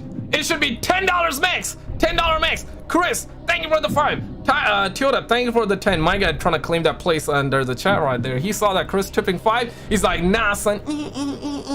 I'ma drop another 10. Yo, I appreciate you, man. No funny shit, bro. I love you, man. Okay, cool. We need to... Yeah, I'm trying to find this dead ass. I cannot seem to find it, bro. Oh, there we go, bro. But he literally... Bruh. He literally tweeted. But I get what you're saying. Like, Titus is one of the leakers, so if he's tweeting something like that. Now, again, though, it might be a remaster. It might not be a new game. Or it might be like a PSVR 2 title. Or it might be something else, though. Thoughts on Killzone? Here's the thing. They pulled the plug recently. But that was before, I believe, Activision merger. But now I do believe that Sony is gonna revive every one of their franchises because Xbox just acquired Call of Duty. You know what I mean? And who you guys are? Who you guys with? You guys with Microsoft? You guys with Sony? And that's perfectly fine. Being a fan of platforms, it's fine. But you don't want to be a blind fanboy, if that makes sense. Fan, good. Blind fanboy, bad. Okay, don't be memes are fine though. Memes are completely fine, but Stud Muffins, we gotta have an emergency meeting immediately. Okay, 1, if you believe Microsoft is gonna do Call of Duty justice and they're gonna make Call of Duty great again. 2, if you think it's gonna get the Halo treatment. Where are you guys at? Simple question, 1 or 2? If you play on PlayStation, Xbox, PC, 1 or 2? How you feel about it? Oh, AMC Play is going in with a big 2. Kaikon says 2, Mark says 1. Damn, y'all better get labeled as Sony ponies, let me tell you, man. Okay, JMW says 1. Okay, guys, don't I know some of you guys are very, very passionate about this topic. You're very passionate. You're dropping 2s right now. You're very passionate. I see you drop 1s and 2s, but not multiple times, you know what I'm saying? Like, some of you guys are very, very passionate. Damn, a lot of 2s. A lot of you think that it's gonna be, yeah, HMC is very passionate about it. Okay, a lot of you are like 2. Damn, son. I mean, a case closed then. A lot of you think it's gonna get that Halo treatment then. There we go, boys. Case closed. Case closed. But here's the thing, right? Here's the thing. I do believe in that, that either Microsoft is gonna make Call of Duty great again, or it's gonna be turning out like Halo. There's no other way around. I don't think there's any middle ground. Because if you think there is middle ground, then Call of Duty, the way it is right now, the condition that Call of Duty is in right now, technically that's gonna be the middle ground. If, for example, Microsoft makes it poo-poo or they make it better, the middle ground will always be the current state of Call of Duty that is right now in this current moment, right? But if Microsoft makes it better, then the game is gonna be good. If they don't make it better, then it's gonna be in the current state right now, or they're gonna make it worse, just like Halo and whatnot. They killed their beloved franchise, which is not boosting a lot of enthusiasm. But I want to be optimistic because Microsoft has the funds, though. Here's the thing, guys. I play on PlayStation, but I do believe in Microsoft in this aspect. They have the funds, but I also do agree that money don't make quality. Money cannot. You know what I mean, right? Because those suckers have all the money and they basically ran Halo to the ground. But I also feel like that Call of Duty is different compared to Halo. Halo is basically a niche game. A lot of Xbox players love it, and that's fine. But it still is a niche game. Whereas Call of Duty is not a niche game. It's worldwide. It's global. So if Xbox really does Call of Duty dirty, then they are retards. Simple as that. Simple as that. And I don't think Xbox and Microsoft will do Call of Duty dirty like Activision. They fought in court so hard. They paid $70 billion for it. And we got twats over at Microsoft. We have Phil Spencer has been screaming his tits off. He's saying that he's gonna keep Call of Duty on all the platforms. They're gonna do gamers justice. They're gonna do everything in their power to make it good and the best ever. And when he says that, I believe that. Even though we know Redfield, we know what happened to Redfield. Starfield is probably, or Starfield, hopefully not Starfield. Starfield is getting 30 FPS. But if Starfield, I said it before, I'll say it again. If Starfield has good content, people are gonna forget about 30 FPS a month later. But if the game is shit, then people are gonna keep on memeing with 30 FPS. And they're gonna, everybody's gonna tear a new asshole. Everybody's gonna tear them apart. If the game is bad, but if the game is good and people are happy with the content and the story, 30 FPS in the end is not gonna matter. I'm always for 60 FPS, don't get me wrong. I said it before, I'm still gonna say 60 FPS should be the bare minimum. Xbox, PlayStation, both are more than capable, but these twats, bro, I don't know what they're doing, bro. I don't know what they're doing. Ixion, thank you for the 5. Missed you, homie. You thank you for the 5, brother. Thank you, my man. You guys are being very nice today, man. I don't stream that much, but I want to stream a lot more. So thank you, man. Thank you, thank you, thank you, thank you, thank you, man. Missed you, homie. I missed you too, man. Thank you, man. I got that nice little lady that reads the tips for me, but I do hope gaming is in such a bad place right now. There are indie games, for example, Baldur's Gate, and the sad thing here is that, guys, I am not into Baldur's Gate, and everybody's talking good things about it because the game is good, and I believe it. When a lot of people, for example, right? For example, here's the thing. I'll make it easy. I'll make it easy for you stud muffins here, okay? Starfield comes out, right? 10 people are hating on it, but 1,000 people are loving it. And for example, if I say I don't like Starfield, that doesn't matter because 1,000 people are liking it. That means that 1,000 people found it valuable. You know what I mean, right? It's just one of those. Obviously, it's all subjective at the end of the day. Even though the game is objectively, if people objectively say the game is trash, there will always be somebody out there that will like the game. Somebody will always like garbage. For example, Saints Row. Objectively, it's a garbage game. It's a mediocre game. It's not even an opinion. It's objectively the standards have fallen so low right now, bro. The Saints Row, not the best game. We all know that, right? But somehow, somewhere, someone actually likes the game. And if you like the game, that's perfectly fine. It's all subjective at the end of the day. But Starfield has to kill it this time, man. It has to kill it, and I believe that it has potential. But if the content is not there, and if it's glitchy like Fallout 76, then Xbox is gonna take another L. Sony has been taking a lot of L's recently, right? But they got Spider-Man 2 coming out, and if Spider-Man 2 turns out to be 30 FPS, again, I'm gonna say the same thing. People are gonna meme, hell, even I'm gonna meme that, but a month later, people are gonna forget about it if Spider-Man 2 story is good and if the game is good. You know what I mean? Same applies to Starfield. If Starfield has good content, it doesn't matter if it's 30 FPS or 60 FPS. Although I want 60 FPS, I do believe. Real quick, 1 if you want 60 FPS games minimum, 2 if you want 30 FPS and you're fine with it. And if you're fine with it, that's fine. It's all subjective, I get that. But it's just one of those things. Once she gets the BBC, once she gets the BBC, she will never go back to the regular. She will never go back to the regular. Once you get the BBC, your expectation gets higher. This is the reason why I don't want to game on a 4K monitor. I have a 1080p monitor and I want to play on this one because if I play on a 4K monitor, I will be a spoiled brat. I will have my expectations even more high. And I always want to say, keep your expectations high, stud muffins. Keep them high. Because we tried lowering our expectations and these gaming companies are still releasing unfinished messes. Like the stream if you agree, man. Yo, thank you. Oh, Toyota dropping another. Yeah, Toyota, every time my guy sees somebody tipping, my guy's like, okay, let me tip again. I want to secure that spot on the stream. Yo, thank you for the 10. Love you all for the tips, man. Y'all are very generous tonight. Yeah, once you get the BBC, bro, she ain't going back. And once I start gaming at 60 FPS, you better believe I ain't going back to 30 FPS, motherfuckers. Like, games should be 60 FPS minimum. Spoil yourself, 1440p is great. Nah, man, games nowadays are so trash, bro. I'm talking AAA games. Indie games, which I used to meme on, in a light-hearted way, nothing personal. Like, I'm not gonna go gang on the devs or anything. Like, I'll go gang on the Call of Duty devs because those are some of the most talentless pieces of should I go that hard? Nah, man, those are still people. They're doing their job. From human to human, I get it, those are people as well, and I'm pretty sure some of them are passionate, but it just does not scream passion when I see shit like $30 battle passes, $30 skins every single day.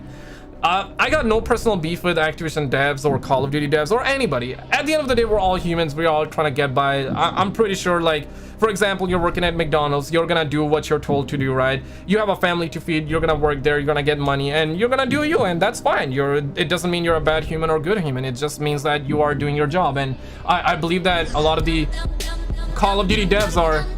Yo, Exion, thank you for that too. Yo, Tiona, do not tip. I know you always trying to secure a spot. Don't tip. I'm too broke to pay another 5, but I need that spot. Brad, don't tip anymore. Don't tip anymore. It's fine. I appreciate you, man. I appreciate you for the 2. So yeah, like I was saying, it's one of those things, right? Call of Duty devs are probably working super hard. They think they're working hard, but to the fans, it just doesn't convey that message. I don't think they're working hard as a fan, but I have not been in their shoes. It's one of those things, right? You will never know the struggle until you walk a mile in that said person's shoes. I believe that. I totally believe that. But bro, like come on now, man. People are paying $70 for your games, and all the content is being locked behind paywall. $30, $20, like, that's crap. And you cannot tell gamers are toxic when they criticize or when they talk about it. Gamers are paying $70 and the game should get the content. Back in my days. Yo, Capital EB, my guy has been a member for 40 months, man. Yo, die. Okay, Capital E dropping a 1. Yo, thank you, man. You can a brother get like 2 pennies? My boy dropping 99 pennies. Could you? Thank you, my man. Thank you, man. Nah, think I'm good, homies. Here's another L. You too, thank you for the 10. Y'all are being very nice today. Normally, like, no one ever wanna drop like any penny whatsoever. Like, I swear to God, man, I'm gonna go to China right now after the stream.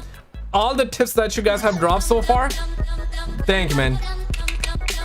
Ice cream so good. Ice cream so good. Flowers so good. Flowers so good. Yeah, people dropping flowers. You thank you for the tunes, man. We're gonna wait for the tunes. Yeah, right after the stream, I'm gonna go to China. I'm gonna convert all the tips that I got into ones and buy Rockstar games. Boys, 7 more minutes till Rockstar's Take-Two stream. I'm only using Game Pass and I cannot complain. That's fair. What's the first thing you are going to do when GTA 6 is on your console and ready to play? The first thing I'm gonna do is I'm gonna change. I'm gonna verify if they change Lucia's gender or not, because those twats are probably gonna nerf her bunda. Okay, they're gonna make her damn strong, independent. I am just doing me. I love the way I am. I have no BBL. I want to make sure if she had a BBL or not. I'm gonna make sure if they change her gender or not. I'm gonna make sure all of that. Okay, I don't want they them or anything like that, bruh. So that's the first thing I'm gonna make sure. Okay. And I don't even have to make sure. People are gonna let everybody know on the internet. Bruh. And if that happens, bro, man, those complaint videos, bro, those videos gonna be hard on YouTube, man. Yo, Robin, thank you for gifting 1 member. Love you, my G. Thank you, brother. Thank you. Now, America #1, boy. Ixion, thank you for the 2 now, man. China #1, bro. Yeah, China #1, bro. Shit, who's China's president? I forgot his name. Winnie the Pooh. No, it's not Winnie the Pooh. Holy shit. I believe if you say what I was about to say, you get permaban from China. I think so, right? You get minus 1 million social credits, so I don't say. I forgot. Who's China's president? I forgot his name. China president name. Jinping? How do you pronounce?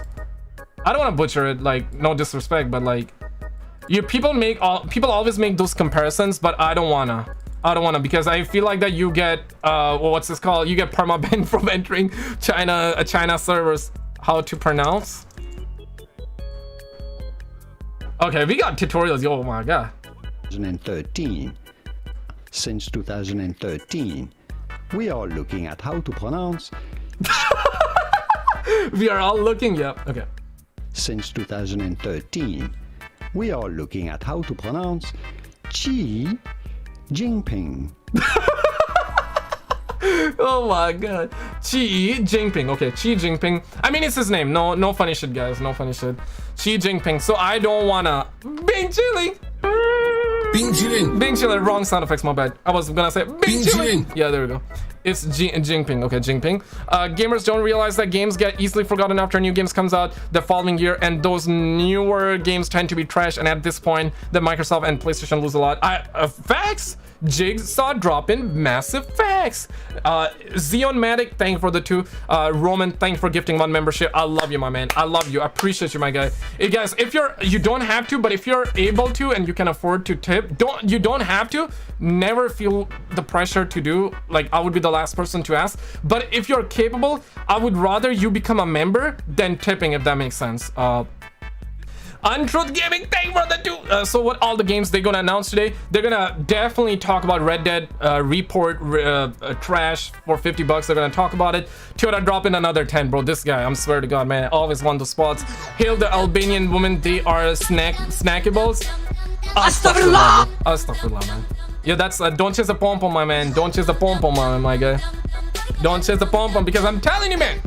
I'm telling you, if you are chasing the baddies, those baddies, the baddies that you're probably chasing are also probably chasing the BBC. And once you chase, and if the chick that you're trying to chase, if she's playing Pokemon Go in real life and trying to collect Pokemons, it's game over, bro. It's game over, because at that point, she's not just collecting Pokemons out there. She thinks she's playing Pokemon Go and trying to collect Pokemons out there, but in all reality, she's trying to get the BBCs. And once she gets the BBC, bro, she cannot go back. So don't chase the pom-pom, let the pom-pom chase you, my guy. Big wisdom, big words here, okay? The doctor office, thank you, man. What's good, man? How you doing, man? That's the symbol. What's good, man? How you doing, man? Yo, Toyota, thank you for the 10, bro. How you doing, man? 3 more minutes, guys. 3 more minutes. We gotta learn how to make money. Last time they did announce that GTA 6 is gonna come out between April and March, before 2025 or March 2025. That's the deadline. This is the deadline. This is what they announced.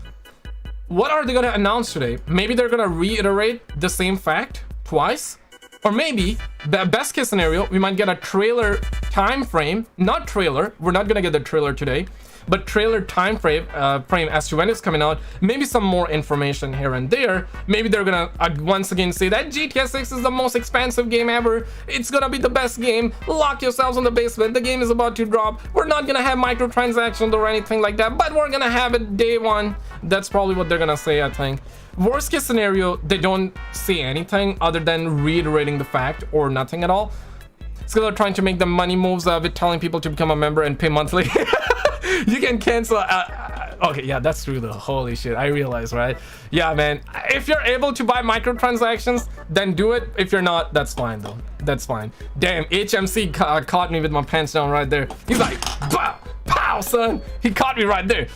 Buy SKizzle Plus, man. SKizzle Plus. If you guys are able to, buy SKizzle Plus. You know what? I shouldn't even say if you're able to. I should be using Rockstar technique here. Buy SKizzle Plus. You get more live streams, you get more videos, and I will not stop asking for likes. Like the stream, subscribe if you're brand new, and I will convert all the memberships money into ones. I'll go to China and I'll buy Rockstar games. That's one promise to you, okay? I've been a while member for 1 month. Duncan, thank you, man. Thank you for coming to SKizzle Plus here. I've been a while. I love you from New Brunswick, St. John. Yo, is New Brunswick? New Brunswick? Oh shit, my geography is getting bad. It's Canada, right? New Brunswick is Canada. Yeah, it's Canada. It's Canada. For a second, I thought New York. Yeah, because low, I feel it. Yeah. Hey. Hey, all that shit. Yo, thank you for the 10 on PS5 Pro rolling on the thank floor. You for the 10, Alan. Yo, come here, my man. Come here, brother. Welcome on into SKizzle Plus, my guy. Buy SKizzle Plus, not GT Plus. No, it's Iceland. No, yeah, bro. Y'all, let me actually. Duncan, love you too, my man. You telling any news today? Yeah, we got a lot of news, bro. We got a lot of news. Call of Duty reveal happening tomorrow. We gotta see this man here with the BBC. You know what I'm saying? Where's that? 1 second. I gotta show you this, okay? That friendly UAV, you know that? Friendly UAV. We gotta get that BBC. We gotta get that BBC tomorrow, my G. GTA 5 on PS5 Pro. I'm telling y'all suckers this, okay? Guys, 30 seconds. 30 seconds here, okay? I do believe that GTA 6, I don't want to say I do believe. I want to say I won't be surprised if GTA 6 comes out on PS5 in 30 FPS and Series X 30 FPS at 30 FPS and PS5 Pro magically happens to be that console that drops around the same time and it's 60 FPS on PS5 Pro. But we're hearing PS5 Pro is going to be coming out next year. The leaks are coming from Tom Henderson, very credible guy. The same guy that leaked Call of Duty Modern Warfare 2019. The same guy that leaked Battlefield 2042. The same guy that leaked Lucius Bunda and GTA 6 was gonna have one female, one male protagonist before we saw the leak gameplay. The same guy that recently also leaked that PlayStation Q handheld, a PSP thing, right? So I believe in him when he says that. Okay, they about to go live. They got a music and play in the background. But I do hope GTA 6 is also 60 FPS on PS5, man. That would be crazy if that happens. But my guy Alan, I love you. I love you for the 10 pounds. Thank you, my brother. I appreciate you. GTA Plus. SKizzle Plus subscription way better than GTA Plus. You thank you, man. Thank you. Love you, man. Here it is. We finally get that GTA 6 right now because you stink, SKizzle. You loud word. Thank you, my man. Appreciate you. Welcome on in, man. You know what? I will let you. Do you want who was that chick that was selling farts in a jar? I was gonna make a joke with that. I forgot her name though. Y'all remember? One in the chat if you remember. No funny shit. There was a chick that was selling farts in a jar and suckers were buying it. Those suckers, degenerate. That's a degenerate behavior. I swear to God, man. If you're buying some e-girls farts in a jar, you're retarded. Simple as that. I'm not even gonna hold back. I'm not even gonna hold back, bro. It was not Amaranth. Welcome to Take-Two Interactive first quarter fiscal year 2024 earnings call. At this time, all participants are in a listen-only mode. A question and answer session will follow the formal presentation. Okay. If anyone should require operator assistance during the conference, please press *0 on your telephone keypad. Yes, press please note this conference is being recorded. I will now turn the conference over to Nicole Shevitz, Vice President of Investor Relations and Corporate Communications. Thank you. You may begin. Thank you. Good afternoon. Thank you for joining our conference call to discuss our results for the first quarter of fiscal year 2024 into June 30th, 2023. Today's call will be led by Strauss Zelnick, Take-Two's Chairman and Chief Executive Officer, Carl Sladoff, our President, and Lainey Goldstein, our Chief Financial Officer. We will be available to answer your questions during the Q&A session following our prepared remarks. Before we begin, I'd like to remind everyone that statements made during this call that are not historical facts are considered forward-looking statements under federal securities laws. These forward-looking statements are based on the beliefs of our management, as well as assumptions made by and information currently available to us. Okay. We have no obligation to update these forward-looking statements.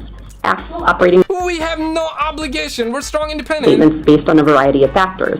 These important factors are described in our filings with the SEC, including the company's most recent annual report on Form 10-K and quarterly report on Form 10-Q, including the risks summarized in the section entitled Risk Factors. I'd also like to note that, unless otherwise stated, all numbers we will be discussing today are GAAP, and all comparisons are year-over-year.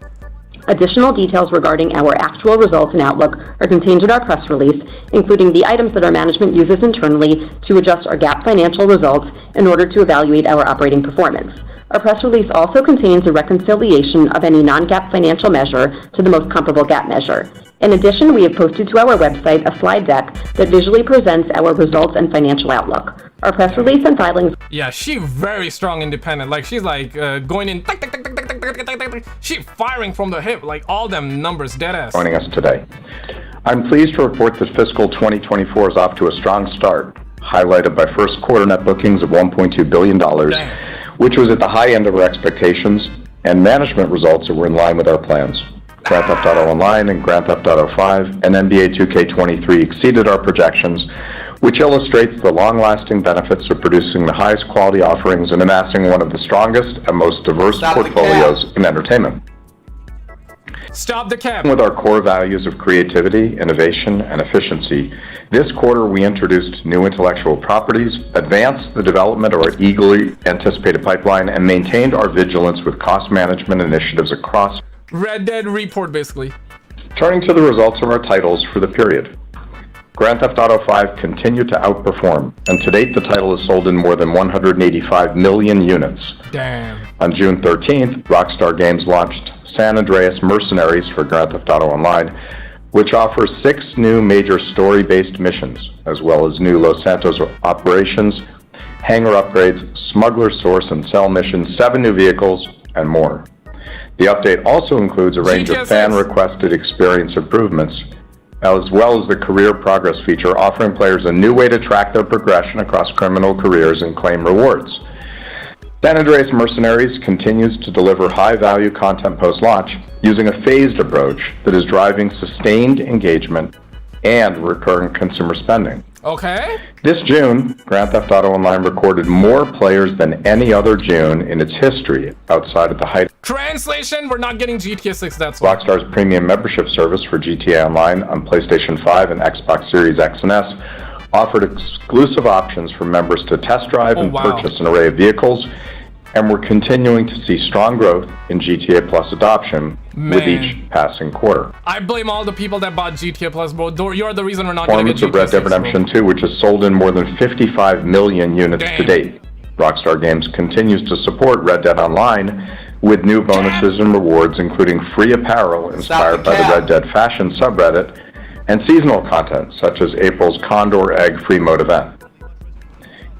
NBA 2K23 exceeded our plans, and the title is now sold in over 13 million units, representing 11% year-over-year growth, driven by higher demand, especially on Gen 9 consoles, as well as a more tailored promotional cadence.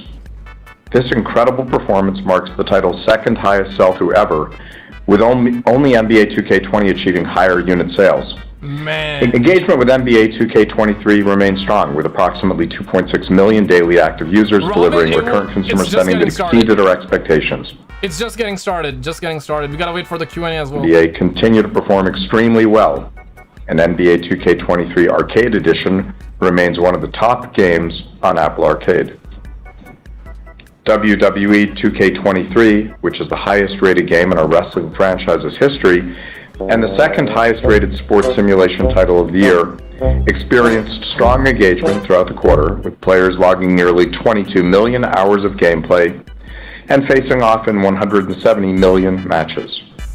2K and Visual Concepts continue to support the title with a series of 5 DLC packs that can be purchased individually or as part of a season pass.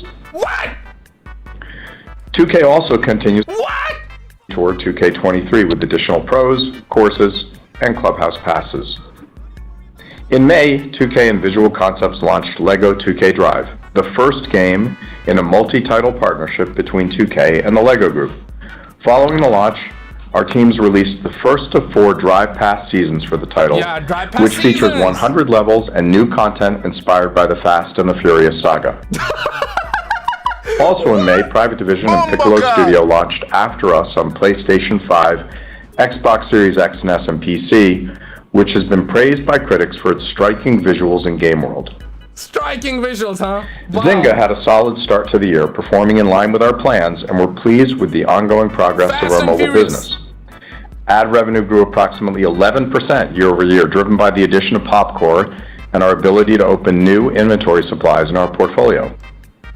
Toon Blast has been introducing strong feature releases, such as the Toon Race event, which drove outperformance versus our forecasts, and helped the game recently surpass $2 billion in lifetime gross bookings. Damn.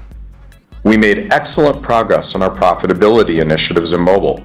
We expanded our offerings on our direct-to-consumer platforms, and we continue to believe that over the next few years, the majority of our mobile games will leverage our highly profitable proprietary distribution channel. We continue to enhance the performance and profitability of our hyper-casual business, with multiple new games scaling quickly and several titles generating bookings from in-app purchases in addition to ads. A few key highlights of Zynga's live services during the period include Empires & Puzzles grew quarter over quarter, driven by the new Path of Giants Battle Pass featuring daily and weekly challenges to unlock rewards. Rollic's Twisted Tangle reached the #1 free game spot on the US Google Play Store. Social Casino again delivered strong results, driven by Hit It Rich's best quarter in 2 years, and Game of Thrones Casino's second. These suckers have social casinos, bro. Continue to improve participation and engagement, with Words with Friends launching the new Club Daily Puzzle, and Harry Potter Puzzles and Spells adding bonus levels and special delivery prize events. What? With numerous games in development and soft launch across Zynga Studios, we're excited to start delivering several new offerings in the coming months. Damn. Turning to our outlook, we're reiterating our prior guidance of $5.45 billion to $5.55 billion in net bookings for fiscal 2024. We remain highly optimistic about our future and our ability to deliver record results in the coming years. Laney will provide more details on our outlook shortly. In closing, as we continue to execute our strategy, we believe that we can increase significantly our scale and prominence within the industry, grow margins, and pursue the vast opportunities to engage even larger audiences around the world. Yeah, led by the passion, creativity, and innovation of our world-class development teams, positioned to set new benchmarks for our player communities, which we believe will drive long-term returns for our shareholders. I'll now turn the call over to Carl. Thanks, Charles. Thanks, Charles. I'd like to thank our teams for a strong start to the year. Turning to our announced launches for fiscal 2024. Okay. Yesterday, Rockstar Games announced that the beloved Western experiences, Red Dead Redemption and Undead Nightmare, will be coming to the Nintendo Switch and PlayStation 4 for the first time in a new single package arriving August 17th. In a new conversion by Double 11 Studios, the Switch and PS4 versions bring the two classic experiences together again for new players and original fans to enjoy, across modern consoles, including backwards compatibility with the PlayStation 5. Yeah, modern consoles, boys. On September 8th, 2K and Visual Concepts will celebrate the 25th anniversary of our industry-defining NBA 2K series, and once again redefine basketball simulations with the launch of NBA 2K24, featuring the iconic Kobe Bryant as the game's cover athlete for the second time in the history of the franchise. Players will be able to celebrate Bryant's legacy and replicate his skills in the brand new Mamba Moments mode. Players in the US and Canada can also purchase the WNBA edition of the game exclusively at GameStop, featuring WNBA All-Star Sabrina Ionescu as this year's cover star. NBA 2K24 will introduce crossplay, a community-requested feature for PlayStation 5 and Xbox Series X and S. Available in every multiplayer mode, players will be able to compete with or against others from around the world in dynamic co-op matches, thrilling online tournaments, or casual pickup games between new generation consoles. The title will also introduce ProPlay, a groundbreaking new technology that directly translates actual NBA footage into gameplay. 2K will have more to share on NBA 2K24 in the coming weeks. Yo, I don't have a red card. I need a In red addition, card right now. 2K and Visual Concepts remain hard at work on WWE 2K24, the next installment of our popular wrestling series, which set new creative and critical benchmarks with last year's highly successful release. In June, Private Division and Evening Star announced Penny's Big Breakaway, a new 3D action platformer from the team behind Sonic Mania. This kinetic yo-yo adventure is expected to launch in early 2024. Zynga Star Wars Hunters, which offers players the opportunity to join the greatest hunters from across the Star Wars galaxy, is expected to launch later this fiscal year. Players will engage in thrilling, third-person combat in a range of competitive game modes across battlegrounds from the iconic world of Star Wars. Also in mobile, Social Point's latest game, Top Troops, a medieval fantasy-themed title.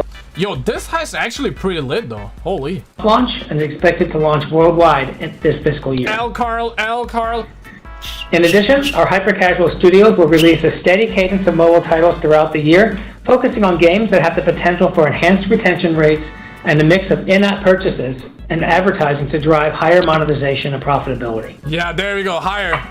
Our labels will also continue to provide new content and experiences that drive engagement and recurrent consumer spending across many of our offerings, including Grand Theft Auto Online, Red Dead Online, WWE 2K, LEGO 2K Drive, PGA Tour 2K, Kerbal Space Program 2, and Zynga's mobile portfolio. Bunch of Throughout fiscal year 2024, we look forward to launching an additional releases from what we believe to be the strongest and most exciting development pipeline in our company's history. GTA 6. I'll now turn the call over to Laney. Thanks, Carl. Good afternoon, everyone. Today I'll discuss the key highlights from our first quarter before reviewing our financial outlook for the full year and second quarter of fiscal 2024. Our combination with Zynga closed on May 23, 2022, which affects the comparability of our results relative to last year. Additional details regarding our actual results and outlook are contained in our press release. We had a strong start to the fiscal year, powered by our portfolio of iconic, industry-leading intellectual properties. Wow. As we approach our next phase of growth, our teams continue to make excellent progress advancing our development pipeline and capitalizing on our revenue-driven opportunities and synergies. We also partnered together to maintain our focus on efficiency amidst a challenging macroeconomic backdrop and cautious consumer spending trends. I'd like to thank our incredible teams worldwide for their determination and passion for our business. Now, moving on to our results, we achieved net bookings of $1.2 billion, which was at the high end of our guidance range. In the current backdrop, many consumers are purchasing established franchises and those that offer great value. Our catalog stands at the intersection of these two trends. Accordingly, our performance reflects better than expected results from Grand Theft Auto Online and Grand Theft Auto 5 and NBA 2K23. Yeah, there we go, boys. During the quarter, we launched Marvel's Midnight Suns. Man, the fact that they have the audacity to say we are looking for reoccurring payments, engagements, and like that, damn, son. And it's selling really, really well for them. Above our outlook of 35% growth and accounted for 84% of net bookings. Damn. The outperformance was primarily driven by Grand Theft Auto Online and NBA 2K23. GAAP net revenue increased 17% to $1.28 billion, and cost of revenue increased 39% to $606 million, driven by $187 million of amortization of acquired intangibles. Damn, we also recorded an impairment of $18 million related primarily to capitalized software and development costs for an unreleased title, which affected our management results compared to our guidance. Operating expenses increased by 25% to $883 million. Nice. On a management basis, operating expenses grew by 46%, which primarily reflected a full quarter of Zynga, higher personnel costs, and depreciation related to office build-outs and capitalized IT expenses. She got a shark card bonus from Daddy Strauss-Zelnick. Full fiscal year expectations. As Strauss mentioned, our business is performing well, and we are reiterating our net bookings outlook range of $5.45 billion to $5.55 billion. Oh, that gotta be GTA. The largest contributors to net bookings are expected to be NBA 2K, Grand Theft Auto Online, and Grand Theft Auto 5, our hyper-casual mobile portfolio, Empires & Puzzles, Toon Blast, Merge Dragons, Words with Friends, Red Dead Redemption 2, and Red Dead Online, and Zynga Poker. Nah, that's cap. They quit on Red Dead. The net bookings breakdown from our labels to be roughly 51% Zynga, 30% 2K, 17% Rockstar Games, and 2% other. And we forecast our geographic net booking split to be about 65% United States and 35% international. We continue to forecast recurrent consumer spending growth of 5% compared to fiscal 2023, representing 78% of net bookings. Mobile trends are projected to remain stable, and Zynga's ad business continues to deliver growth. We expect to generate approximately $100 million in non-GAAP adjusted. Wait, what's your name? Robin, we gotta wait for the Q&A. Don't lose hope just yet, my fellow. Primarily to support our office build-outs and larger footprints. Next. We continue to expect GAAP net revenue to range from $5.37 to $5.47 billion. Our total operating expenses are expected to range from $3.38 to $3.4 billion, as compared to $3.45 billion last year. Next. On a management basis, our operating expenses are expected to grow by approximately 15% year over year, due primarily to a full year of Zynga, an increase in personnel and marketing expenses, and higher depreciation of office build-outs and capitalized IT expenses, which are being partially offset by the realization of synergies from our combination with Zynga and savings from our cost reduction program. As we announced previously, our teams are taking extensive measures to review our cost structure and reduce discretionary costs whenever possible to offset the current consumer backdrop and inflationary environment, while still investing for growth. But given their history, they have mentioned the next game every quarter call. Expect net bookings to range from $1.4 to $1.45 billion, compared to $1.5 billion in the second quarter last year. Our release date for the quarter includes Red Dead Redemption and Undead Nightmare for Switch and PlayStation 4, and NBA 2K24. The largest contributors to net bookings are expected to be NBA 2K, Grand Theft Auto Online, and Grand Theft Auto 5, our hyper-casual mobile portfolio, Empires & Puzzles, Toon Blast, Words with Friends, Merge Dragons, Red Dead Redemption 2, and Red Dead Online, and Zynga Poker. Yeah. We project recurrent consumer spending to decline by approximately 7%, which assumes modest declines in our mobile business, NBA 2K, driven by changes to its summer promotional cadence, and Grand Theft Auto Online, as well as a reduction in DLC revenue from several titles that were released in prior years. We expect GAAP net revenue to range from $1.26 to $1.31 billion. Next! Operating expenses are expected to range from $811 to $821 million. On a management basis, operating expenses are expected to grow by approximately 5% year over year, driven by last year's acquisition of PopCorp and higher personnel costs, which are being partly offset by the Zynga synergies and our cost savings initiatives. In closing, we are confident that the actions our teams are taking this year are preparing us for a strong trajectory of growth. Through our collective efforts, we continue to believe that we are positioning our business for a significant inflection point in fiscal 2025 that will culminate in us delivering new record levels of operating performance next year and beyond. Yep, that's GTA all of our 6. stakeholders for their continued support, and we look forward to delivering on this exciting next chapter. Yeah, Thank you. year I'll now turn the 2025. call back to Strauss. Last time Thanks, you Lainey and mentioned Carl. GTA On 6 behalf in of our fiscal entire 2025. management team, I'd like to thank our colleagues for delivering. Let's get down to the okay, so they did not mention GTA 6, but they indirectly kind of hinted twice so far. Continued support. Let's wait for the Q&A. We'll now take your questions. Operator? Thank you. If Ask you would about like GTA to ask 6. a question, please press star 1 on your telephone keypad. Star 1, everybody star 1. Ask about GTA 6. Indicate your line is in the question queue. You may press star 2 if you would like to remove your question from the queue. And for participants using speaker equipment, it may remove your question if it's not about GTA 6 before pressing the star keys.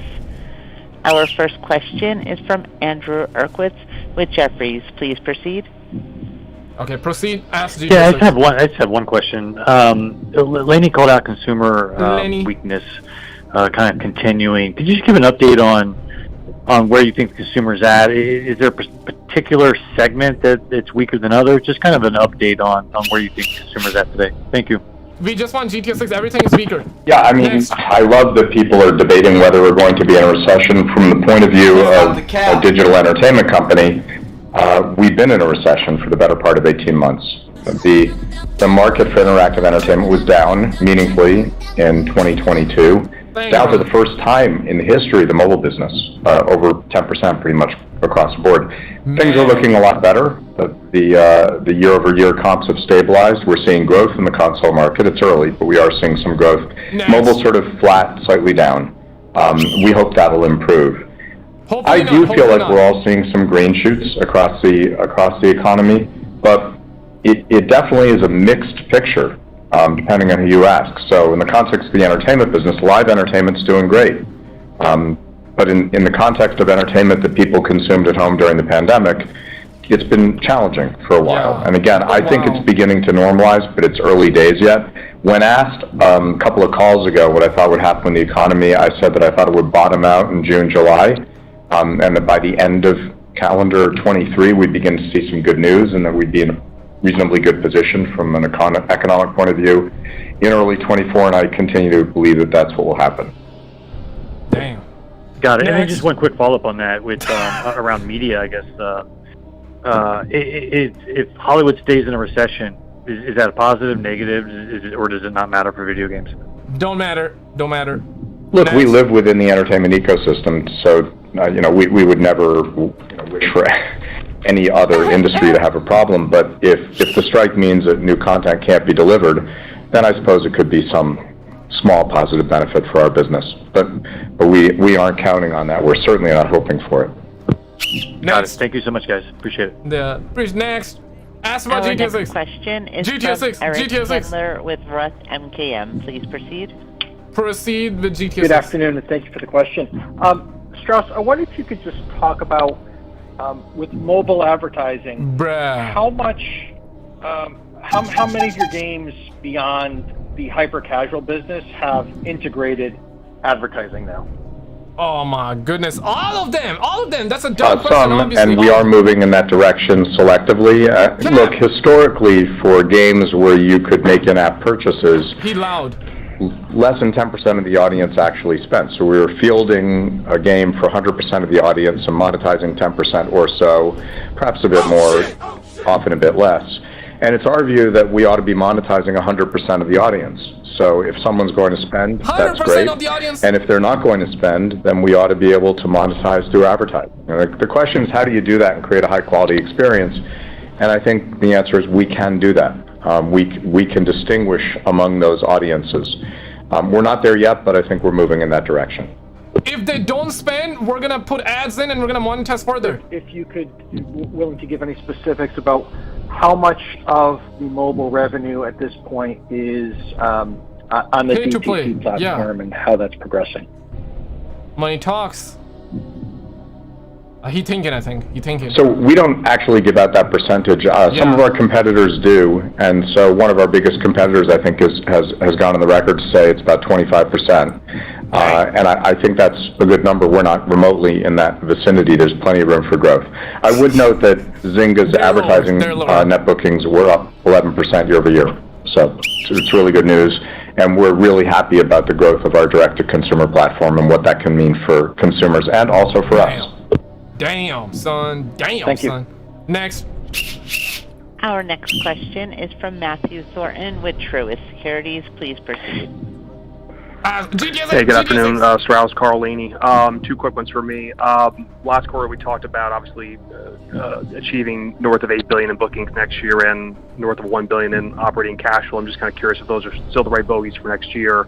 And then just secondly, I apologize if I missed this, any changes to this year's slate? I saw we've got the $18 million impairment charge here, but I guess relative to where we were 3 months ago, is there any change to this year's release slate? Thanks so much. This is what they said last time. $8 billion is referred to. So the answer to question 1 is yes, and Laney will answer question 2.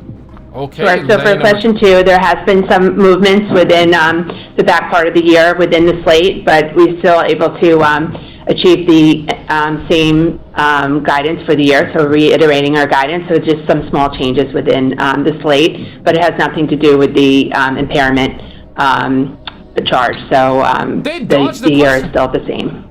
They dodged the question. Perfect. He just said yes and moved on. Simple. So yeah, it's still on track. Question is but from Matthew Quest with Morgan Stanley. Please proceed. He just dodged the question. I mean, he could. Hi everybody, thanks for taking the question. Maybe I'll start just by asking about mobile M&A. I mean, that was historically a very big part of Zynga's business. It seems like the market may be starting to thaw out there in terms of deal activity after a deep freeze for the past year or two. I guess, do you see an opportunity to lean back into M&A at the Zynga business? Number 1. And then number 2 is just, Laney, you mentioned in the prepared remarks some changes to the promotional cadence for NBA 2K. I was wondering if you could just give a little more detail about, what those changes are and the size of the financial impact. Thank you. So they basically said $8 billion is still on track. So on the deal side, it's hard to know. In terms of our strategy, we think we're in a position to grow organically. We have a lot of new releases coming from Zynga. We're really excited about them. As you know, hit ratios are very low in the mobile business, so we're not claiming success until it occurs. But we do feel really good about some new launches. And in terms of the promotional cadences? NBA 2K24, we expect to be up. Lenny just took over. She's strong. She's independent. 23 versus 2K22. There's some less promotional timing in this quarter versus what we did with 22 last year. So that's why we expect the title to be a little bit down versus last year. Next. Great, thank you. Next. Our next question is from Doug Creutz with TD Cowen. Please proceed. Doug, ask about GTA 6. Hey, thanks. You alluded to this a little bit earlier. You and others have talked about how difficult it is to launch a new mobile title these days. Yeah, very hard. We did see, however, a few months ago, a competitor of yours Scopely launched Monopoly Go, which has shot to #1 on the App Store charts rapidly. Has had a lot of success. As you have observed that, is there anything that you would any lessons you would draw from their success that you think you could apply to your own games that you have coming out soon? This guy. Look, I think it's an established intellectual property that's been known and beloved for a very long time, and if you combine that with a high-quality expression, I think you can do very well. We obviously don't know what they're spending to be in the position that they're in. I do know that we're very focused on profitability. So We're being careful to make sure that our user acquisition spending reflects a high lifetime value for our customer. Money, we are very... Guys, love you all for 350 likes. Our next question is from Eric Sheridan with Goldman Sachs. Please proceed. Money. Thanks That's so what much. they're Maybe talking just about one bigger picture question. You know, as you continue to sort of integrate Zynga and move further away from the acquisition, curious your updated thoughts on how you're thinking about the elements of AAA titles having sort of cross-promotion, cross-play across elements of console and mobile, and how that might inform some of your development cycles in the next couple of years, or some of the pipeline dynamics that fed back into some of the bookings longer-term framework from last quarter. Thanks so much. We continue to believe there's an opportunity there. We do have titles coming that will offer an opportunity to engage on console and also in mobile. We don't think it's something that you have to offer. Each title will stand alone. And a question you didn't ask, but we've also discussed, is the possibility of creating new mobile titles based on core Take-Two intellectual property. And that's something that we're also potentially excited by. In all instances, the consumer experience, the quality of the title, is what governs, not the business model. So we have to create something great that consumers want. If we do, they'll show up, and if we don't, they won't. Stop the cap. Thank you. Stop the cap. Stop the cap. Our next question is from Mario Liu with Barclays. Please proceed. Yeah, Red Dead Redemption Report. Great game, huh? The first one's on NBA 2K24. You guys mentioned the upcoming crossplay feature was a largely asked one by the community. Next on GTA 6? So that being said, curious if there's any data points you could share in terms of how impactful this feature will be in terms of user engagement or recurrent consumer spending. And then, is there any reason why it was not included on PC in the last gen? Skip. Ask about any balls. So this is Carl Mario.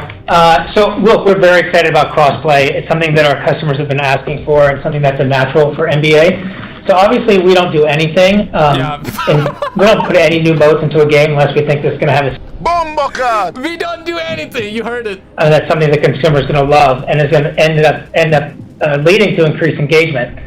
And obviously, as we say, when you get increased engagement, you get increased monetization, and then everyone's happy in that regard. So all of these decisions are economic decisions, but it starts off first with the experience itself. And at this point, you know, we're very confident that 2K is cracked the note on cross-play experiences, and we're looking forward to that. As it relates to PC and old gen, it's really just, again, allocation of resources, these decisions. We don't love microtransactions. That makes sense. And then just on a separate note, in terms of the topic of charging a higher price for users to get access to a game, like early access during the launch, I noticed it wasn't included in NBA 2K's pre-order pricing. Is this an opportunity in the future, or just something you guys opted out of? Thanks. Yeah, we have, most of the time, it's funny you say a higher price, because when we have some early access games in the market right now, we typically would offer them at a lower price, because it would apply that there's more to come in the game, and it's not necessarily the final version. We have seen the early access models out there in terms of holding back access and making people pay more for earlier access. That's not something that we've done to date. We'd never say never, but honestly, that's a marketing decision. And our priority is really making sure that the game comes out in a timely fashion, as the best experience possible. If that's something that makes sense, so down the line we could experiment with it, but to date that has not been something that we've looked at. This guy needs to be slapped by his parents. He needs to be, his ass needs to be whooped by his mama. His mama needs to whoop his ass. From David Karnovsky with JP Morgan. Please proceed. Yo, mama needs to whoop that boy's ass. Just on the bookings by label, I wanted to follow up on the guidance for Zynga. Price, I think that's down slightly on a maintained bookings figure, so I wanted to see if you could walk through the adjustment there. And then sticking with mobile, you talked about hyper casual, a focus on releasing games that retain better, have a higher mix of IAP spend. Just wanted to see if you could unpack the thinking behind the strategy there, what the traction's been, and maybe how that impacts the ad revenue potentially from Rollic and Popcore. Thanks. Skip. Next. So for the bookings for Zynga for mobile, there's some game shifts within the year. So there was some reforecasting of some of the existing games, and that's what has changed within mobile. And then in terms of the hyper casual business, what we've seen is that there are some games, particularly with the acquisition of Popcore, that are a bit stickier than the typical hyper casual business, and they have the opportunity to engage consumers for longer periods of time, and also potentially lead to not just necessarily monetizing through advertising, but also monetizing through in-app purchases. So we're starting to see that. We're starting to experiment with that, and we think that there's a market there for us. I think we've been calling it the hybrid casual market, where you have the ability to not only monetize with advertising, but also in-app purchases, just because the experiences are a bit deeper and they last a little bit longer.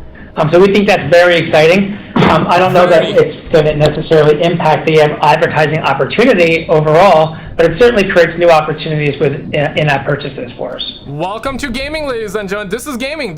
You heard it. You heard it. This is demoralizing to her. Question Yeah. is from Omar Bursky with It is what it is. Please proceed. You heard it here Hi, first. thank you for taking my question. What so you didn't change your full year guidance, and I wanted to know, I think David Karnofsky asked the question, and you talked about Zynga a little bit. I wanted to know whether your implied like-for-like guidance on mobile has changed at all since the last time you guided. And then within that, do you expect advertising to grow on an organic basis, that is excluding Popcore? And I have one more question. Okay, one more. Skip. Yeah, he typing. So we just mentioned that Zynga has changed a little bit because there's movement in the release schedule and some updates. She's on Tinder trying to get the BBC right now. In the rest of the year. So there were some changes in the release schedule. So there were some ups and downs within the year, but overall we've kept the entire year the same. So we were at the higher end in the first quarter, but we reiterated the full year. And then in terms of expecting advertising to grow, yes, we do expect it to grow in the full year. Organically. Organically, yes. Yeah. Yeah. Okay, next great. year, I mean, GTA and then 6, so the other part of the question I wanted to ask was, in terms of the direct-to-consumer channel, I think Strauss said that the majority of mobile games in a few years will leverage that channel. Nice. So you have a lot of games. We've counted well over 100. Not all of them are your big winners. I think there's a long tail of games.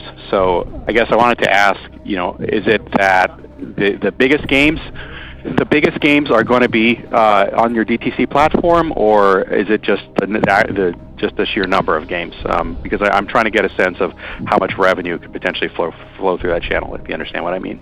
Yeah, if you understand what I mean. Okay. Yes, I do understand what you mean. It really varies game by game. So if the game is not suited to direct-to-consumer, and it may not be because of its style, the interaction that consumers have with the title, then there may not be an opportunity, even though it's a big title. And then there are other titles where it's terrific opportunity. Again, we haven't established a number that we're shooting for, but I did quote the number that a competitor has outlined, and I think that number is kind of the high end of the possibility. Yeah, I know what you mean, he said. I know what you mean. Our next question is from Mike Hickey with Benchmark Company. Please proceed. Hickey, don't have hiccups. Ask for GTA 6 Hey, straight Charles, away. Carl, Laney, Nicole. Nice quarter, guys. Thanks for taking our questions. Curious about sort of big picture, pardon the pun, curious what you're thinking on film opportunity. I know you're not a What opportunity? trend bandwagon guy, so but maybe this isn't that. Hard not to notice the results here from Super Mario Brothers and The Last of Us. And this is an area where historically it's been a challenge for game IP to have success in new mediums. Looks like the formula is kind of involve the creative piece to the original game and have great storylines. And when you look at your portfolio of IP, you've got a ton of opportunities. It would seem like you certainly have the creative talent. You definitely have great storylines. So two questions on that, Strauss. Curious if your creative teams are motivated to expand their IP into new entertainment mediums like film or streaming episodic content. And then curious if you think IP expansion into new mediums like film can sort of complement your growth strategy over the long term. Thanks, guys. Teachers say no question is bad, ask question, but these questions Thanks, are Mike. bad. We think it's probably a relatively small opportunity economically. We're not going to use our balance sheet to invest in film and television projects. Those are typically very challenged asset classes with which I'm quite familiar. To point out two successes, notable as they may be, belies the fact that there are many, many failures where money was lost. So far we've taken a very selective approach to licensing, and we do have a Borderlands movie coming from Lionsgate, and we have a Bioshock movie coming as well. We're excited about both. And selectively, we could see licensing in the future when there's a creative imperative and an economic opportunity. I think you're right. The reason there's been success lately was because you had great IP and then there was a great project that was made from it. And the reason you've had failure in the past is that the expression of the IP just wasn't very good, despite people's best efforts. It's a really hard business, and we're not going to bet this company's future or the value of our intellectual property based on someone else's execution in another area of the entertainment business. So we'll continue to be very selective indeed. Even if we did take a broad-based approach, in the absence of investing ourselves, the economic opportunity in the context of the much greater economic opportunity for our core business is limited. I'm at nothing big, just small hints. They confirmed again they're going to make $8 billion question is from in 2025. Brian Fitzgerald 2024. with Wells Fargo. Please proceed. This is something they said Thanks. last call. Two quick ones. So Strauss, not to get wrapped around the axle with semantics, but you said, hey, we had a phased approach when you were talking about GTA Online. Anything to call out there as a difference or an evolution of how you're marketing and delivering incremental content, or no, it's just more of the normal MO? And then second question is on NBA 2K23 added to PlayStation Plus, Game of the Month. That definitely contributes to strong engagement, but we're curious whether or not you also see a meaningful uptick in RCS there among those PlayStation Plus players. Point being, if they are waiting to engage with it once it's in a subscription service, is there a lower propensity to spend on the game, or no? Actually, we see an uptick in RCS there as well. They already so on the first question, by phased approach, I was referring to delivering somewhat smaller chunks of really high quality content as opposed to waiting for a longer period of time to deliver something that's much larger. And both approaches can work, and of late, the phased approach has been working really well. However, there's not one right approach. It varies with what the team has in mind creatively at any given time. And then in terms of the things like subscription services or game of the month, where the consumer isn't necessarily buying the individual game, obviously we don't do these things unless we think there's a significant economic opportunity for us to do so. So you can, if you see it going into one of those services, you can assume that math has been done. And yes, we do see an uptick in recurrent consumer spending generally because we bring in a lot of new players. And those players are valuable players. And as long as they're engaged with the game itself, the engagement is strong. And the conversion to RCS is very strong. It's all about, and again, it varies cohort to cohort and it varies game to game. But if we do... It's all about money. Engage mean money, guys. Microtransactions. Someone who's buying money. We are seeing very favorable results as it relates to modernization. Someone who buys microtransactions. Thanks, that's what he meant. Strauss. He said smaller chunks. Now, GTA 6 rumors did say... GTA 6 rumors did say that the game is going to release smaller in chunks, and later on we're going to get more DLC content. Question. Just wanted to dig back into the revenue breakdown by studio. It looks like the percentage for Rockstar and other went up, and I'm just wondering if that's a function of share shift from the things you talked about with mobile, or if your expectations for those segments have actually improved, and if so, could you talk a little bit more about that? Thanks. What? Bruh. So the update for Rockstar is based on the momentum in their current business. So there's some GTA 5 unit sales, some the Red Dead updates, and some virtual currency with the GTA Online updating. So it's just an overall reforecasting of the business. Yeah, microtransactions. Okay, got it. And then just can you talk broadly about the competitive environment in the industry and whether you think it'll be sort of at this level, more competitive, less competitive, 6 or 12 months from now? Thanks. 6-12 months? Okay. I think it'll be about the same. It's always hard to know. It's a very competitive business at any given time. But ultimately, we're really competing with ourselves because if there's a lot in the market that consumers want, generally speaking, they'll go consume it. And if there's nothing that they want, it's not like they consume the next best. They just stay away. So we have to deliver the highest quality properties, and if we do that, they'll show up. In good times and in bad. I mean, you're seeing that, even in a mixed economy. The best titles still pull big audiences. That's true, but Red Dead Remake, the one that we're gonna get, very quality, bro, very quality. I would like to turn the conference back over to management for closing comments. What? I just want to take a minute to thank our teams again for delivering a superb quarter, and we're really thrilled with the way this year is unfolding. Our titles continue to be of phenomenal quality. We're really excited about our upcoming releases, and obviously very excited about the future beyond this fiscal year. And we also want to thank all of you for attending the call, for your great questions, and naturally we're grateful to our shareholders for their continued support. So thanks so much, and have a great evening. All right, so you know what this tells me? This will conclude today's conference. You may disconnect your lines at this time, and thank you again disconnect, for your Lenny. Emergency meeting, quick. Everybody, emergency meeting right now. Immediately.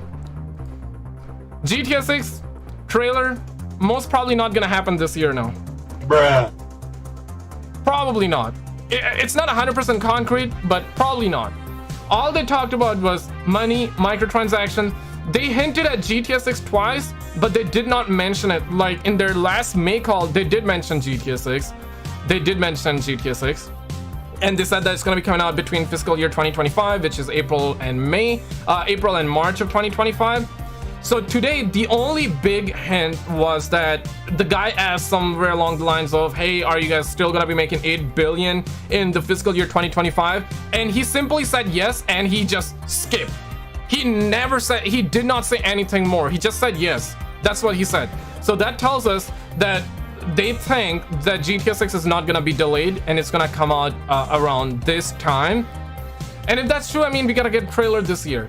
But the fact that they did not mention... Technically, they mentioned already last time.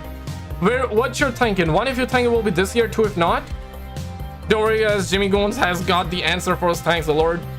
It's not happening anytime soon because it's way overdue. Boycott GTA 5 to release GTA 6 soon. In 2024, calm down. Karen's quitting. 2024. It's in 2024. Bruh. Microtransactions are killing the gaming industry. It would be better to... They talk so much about 2 for no, 1 for yes. Okay, a lot of you are now believing that trailer won't be this year. Okay, I mean, that's fair. They did not mention much today. Because I was just looking at the stars and saw something flash past quick. Aliens are coming. The Martians are here. Lock yourselves in the basement. Scary X for that content, that UFO content. I got you, brother. It's expensive. That Bunda is not coming out until 2024. That's what we think, but it's like, damn, man. They did say they only release quality and nothing but quality. Guess what? We're getting Red Dead Redemption. Same port, bro. Same rehash content. Juan, what's up, man? How you doing, bro? At this point, I want Take-Two to go bankrupt, bro. I want to just go to China right now and buy Take-Two right now and release GTA 6 at this point. Damn, man. Today they really went absolutely crazy. Now every call they do talk about microtransactions and engaging the players. When they say players are engaged, they mean players are playing and buying shit in the game. That's what they mean. You know, engagement. Our engagement is very good. That's what they mean. They always talk about it, and I do not expect them to never talk about it. But today they went a mile ahead, an extra mile. And they really went crazy. They say that we want to get people on recurring monthly payments, which is GTA Plus. So they're not lying. They got GTA Plus.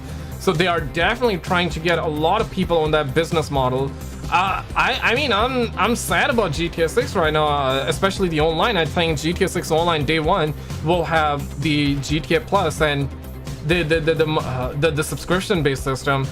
Man, that's kind of wild. That's all what they talked about in a nutshell. Take-Two Strauss Zelnick says that GTA Plus is a subscription program that's continuing to grow. Consumers like it. We continue to add features, so if you can offer something powerful to consumers, there can be a great benefit. And when he says that, I mean, I would like to say, where are the lies? Stop the cap. Where are the lies? I know some of you probably don't have it. Okay, Stud Muffins, emergency meeting, right? One, if you bought GTA Plus, 2 if you have not. Be honest, I ain't gonna judge you, but we're just trying to, like, let's do a small sample of a poll. I'm just trying to do a small poll, have it from a small sample from all of you that are watching the stream right now. One, if you have, 2 if you have not. Personally, I have not bought it. 1 if you have. Okay, so far a lot of 2s, but I would not be. Chat is always like this on OBS. I don't know why it does that. Okay, now it's working. 1. Okay, so Kevin says 1, Frizzy says 1. So some of you say 1. That's okay, that's all right. I ain't gonna judge you, but I would expect some people to have bought it for sure.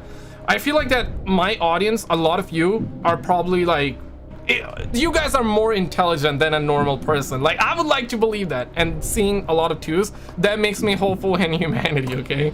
Seeing a lot of you say 2, that makes me hopeful. So Knight Rider bought it, Xavier, okay. So far I saw 4 people say 1, but I'm seeing a lot of people say 2.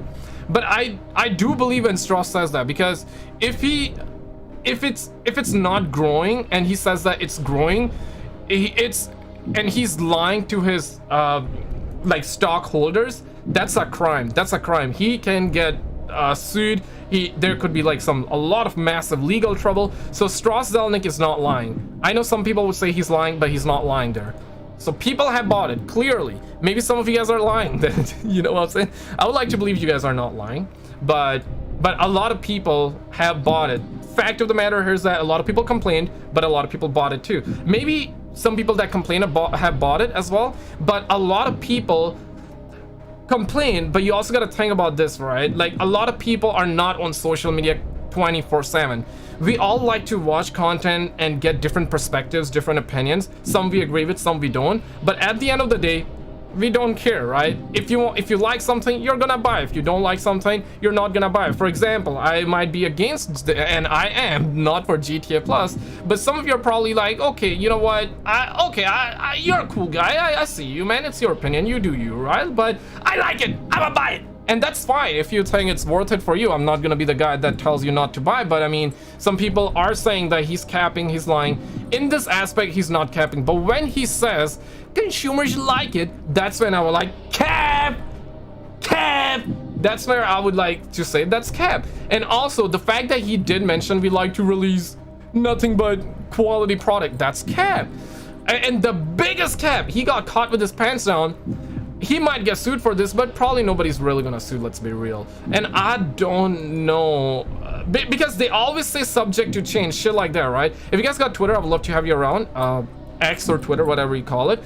This is something I think he can, this is my contradiction point, so I'm contradicting myself. I'm about to contradict myself right now, because these are facts. 2021, Take-Two, we don't just port titles over. Take-Two boss on remasters, and I quote, we don't just port titles over. 2023, they are with Red Dead Redemption, but these individuals are very smart, way smarter than us in a business sense, and they got lawyers and all of that with 500 IQ and shit like that. So I would have to guess he's probably gonna get away with this, and the only reason he's gonna be able to get away with this is probably because they always use subject to change all the time. Subject to change, allegedly, subject to change. These are some of the words that you constantly gotta say, so you know what, you don't get into legal trouble. But even then, it's like, I mean, damn, right? Like, they said that 2 years ago, and they're literally reporting titles over. So I'm not sure. The only thing you need to know that was said about GTA 6, they did not explicitly say, but they hinted at the fact that, yup, they are still gonna be making $8 billion in net bookings in the fiscal year 2025. So they reconfirmed that. But back in May, they did talk about GTA 6, and they did say that it's gonna release April 2024 and 2025, and it's gonna make 8 billion in net bookings. And today they reiterated that fact that they're gonna make 8 billion. So the only thing that we get from this live call is that GTA 6 is on track. It's gonna release between this timeline. But again, it's one of those things, right? It can be delayed, and we have seen it a million times already. And the fact that they said we don't just port titles over, and they do port titles over, and they are porting over. So I would not be surprised if things get changed. They always probably have subject to change. Speak for yourself, not me. Yeah, exactly. That's one of the things, right? Where's Messi? Where's Messi? They've been trained well. That's it. Manhunt playing GTA 5 on PS3 right now. Damn, you still playing GTA? God damn, that's crazy though. Probably DLC and microtransactions. Strong independent. Bro, I've been playing since 2013. I'm gonna be 2024 by then. You mean you're gonna be 24 by then? Damn, son. They are, or you're gonna be 20 in 24? Because you said I'm gonna be 2024. So I'm assuming you mean like either 20 or 24 by 2024. They are already drinking Mimi Souls. Okay, what's that? I don't even know, man. I don't even know. Love y'all for 373 likes. It's been a pleasure live streaming, ladies and gentlemen. What's the point of it? To me, it's just more money in their pockets. It doesn't make me want to be more engaged. Rewards in the game and online would be enough for me to play.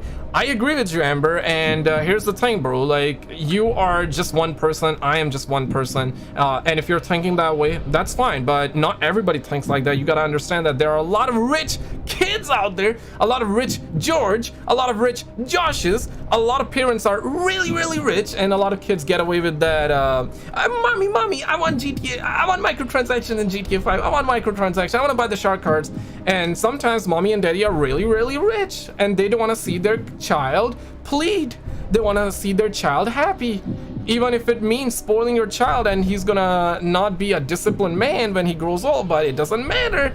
I grinded all my life. I want to see my kids be happy, and there's nothing wrong in that, because after all, it's your kids, so you want to do everything you can for your kids. But it's like, the point here is that you're not gonna buy, I'm not gonna buy, but there are people that are buying clearly, and they are succeeding. And if there are people buying, this is why they're gonna make sure they keeps on dropping more and more and more. Again, why? It's the same thing, right? If you're gonna buy at $2 microtransactions, if you're not gonna buy at $2 microtransactions, you're not gonna buy at $20 microtransactions. And if you're gonna buy at $2 microtransactions, there's a chance that if the product is quality, or to a certain degree you have interest in it, you are more than likely to pull the trigger and buy a microtransactions for $20. And they know that. Instead of selling $2 microtransactions to 10 people and making $20 profit, you are better off selling microtransactions to 2 people for $20. In return, you make a profit of $40. You double it, but you have 10 times less. Okay, how do you say that? You have 10 times the less amount of players. Okay, I'm having a hard time actually say that. You have 10 times less people buying it, if that makes sense. You know what I mean? There's a lot of poor Canadians also. Imagine being poor. Bro, you cannot, and I see your username, so you're trying to get me that way with that N-word, with the hard R right there. Bruh, I know you're trolling. I know you deep down you don't believe that. You cannot poor shame that way. I'm doing decent in life. I can afford the microtransactions, but like, damn, bruh, you paid $70 for a product. The game should be complete. The game should be complete. It should not be having the content log behind a paywall. It should not have that. Once you bought a product, it should have the content. Now it's a different argument where it's like, for example, a DLC, and we get like a massive story DLC, a massive expansion, a new map, let's just say, right? Like back in the days, you know, with the Ballad of Gay Tony, The Lost and Damned. I feel like that it was justified for charging $15 or $20.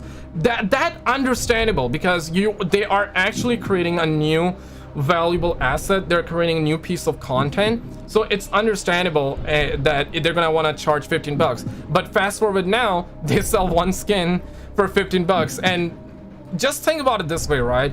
What do you think takes a lot more time to develop?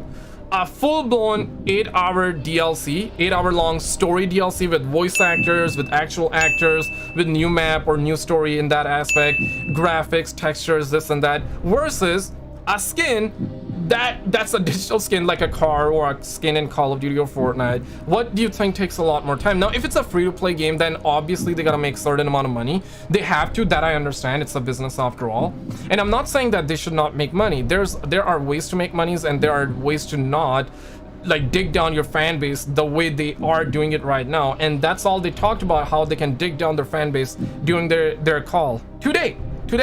What's up, brother man? Assuming gender, you ninja. You can assume gender, bro. Like, if you have a D, if you have a PayPays, you are man. If you don't have a PayPays, you're not a man. Simple as that. SKizzle, shout out to the quality content you produce. Much love from Boston. Anita, thank you, man. Thank you, brother. Thank you, brother or gal. I appreciate you. I don't want to assume genders either. Rockstar needs I appreciate you. The PS5 not even complete. It's a live service console. They keep putting in patches. They should. Now, patches, okay, I mean, you do have half of the point, I would say, but consoles are different, phones are different. Now it's another thing, for example, right, like Apple comes out with their phone, right, they're like, we gonna update. Obviously they gotta update the phones and the console, because the console gets hacked, people find loopholes. For example, just recently, I'm gonna try and make a video on it, PlayStation 5 was recently jailbroken. Oh shit! Somebody was able to play Red Dead Redemption 2. Welcome to Take-Two Interactive. Oh my god, pause this. Somebody was able to jailbreak their PlayStation 5 and they were able to make Red Dead Redemption 2 60 FPS. Obviously Sony is gonna try and patch that so people don't do that, because back in the days, you remember when the PSP days, when PSP was getting hacked and shit like that. Obviously they are gonna patch that. It does not mean that PlayStation is live service. It does not mean that like a phone or Xbox or a console is live service. It's live service only, and live service is not bad. Live service has gotten the bad reputation because all live service is nowadays is content that's locked behind a paywall. It's $20 skins, $30 skins, one skin only, locked behind paywall. Live service is not a bad thing. Live service simply means that we're gonna get content later on once the game has launched, and quite frankly, I want that. You want that. Most of us want to see games be updated and get content. What most of us don't want is content being locked behind paywall, if that makes sense. And on the on this argument, for example, right, like Apple, those suckers do that all the time. They would slow down their phones. They would release a new update when a new phone's out, and they would like slow down. You know, if you have iPhone, right, you probably have heard of this. You probably noticed this too. When a new iPhone comes out, the iPhone that you have currently will get a magic update, right, and all of a sudden the battery starts to deplete a lot faster than before, when compared to when you bought it. Sometimes you would think it's placebo, other times, I mean, it's a known fact, right? They would update it. Now that's a bad update, but for example, a lot of the reason we have software updates for most of the time is because some people can find hacks and find ways to scam users and people. So they always try to make sure they push out new updates, new patch, new code, so a lot more people does not get hacked.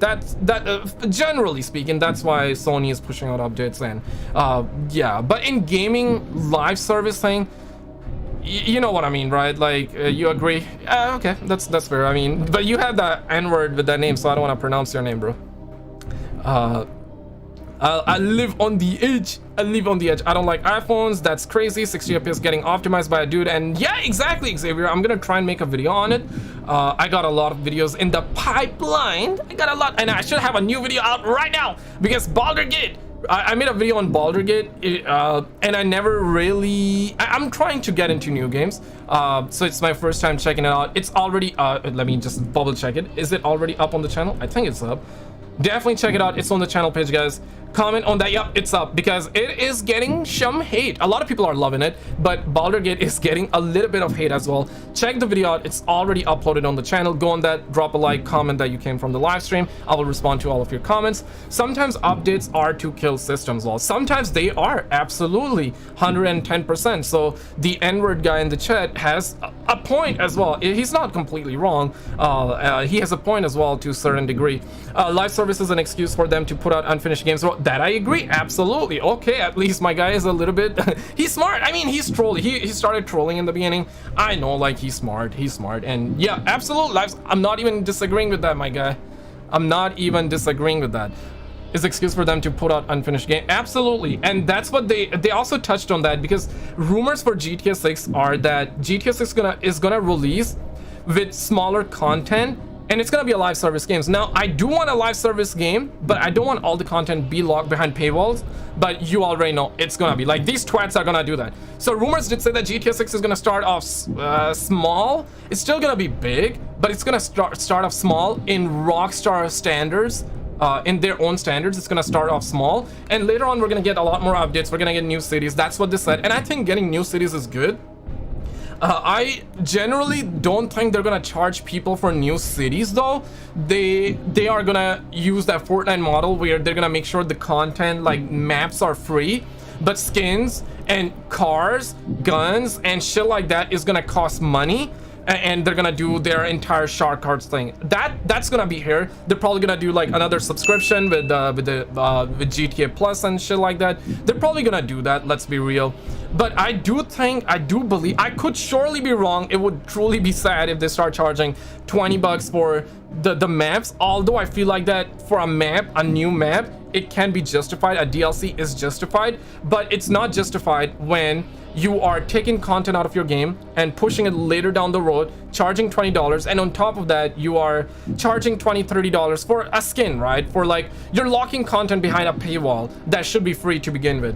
That I don't agree with. But for example, the game comes out very, very good and they don't have egregious microtransactions, and later down the road they're like, okay, we want to push out a new map, new story mode as a DLC. Fine, charge 15 bucks, 20 bucks. That's fine. Obviously some people will complain about it, and it's your right. I mean, if you don't like it, talk about it. It's your opinion, it's your right. But I believe that a DLC that has content is justified rather than just a couple of pixels that are like $20 skins, if that makes sense. Agree, disagree, partially agree. Let me know where you guys at. Bro, I'm so sorry for this game to come out already. GTA 6, all the good stuff, you got to have it in GTA 6. What was said in the event, they basically talked about how they're gonna be digging down their fan base. They talked about microtransactions, having ads. They talked about having live service model in GTA Online, and going forward they're gonna capitalize on that. Deadass, they talked about it. I'm paraphrasing, but this is the gist of it. They also, back in May, they talked about GTA. Today they did not touch on GTA 6 explicitly and officially, but back in May they did say the game is coming out April 2024, March 2025, and they're gonna make $8 billion $8 billion in net booking in fiscal year 2025. So today they just reiterated that fact, which just means that GTA 6 is supposed to come out during this time frame. That's all what it means. And they talked about live service models, microtransactions, ads.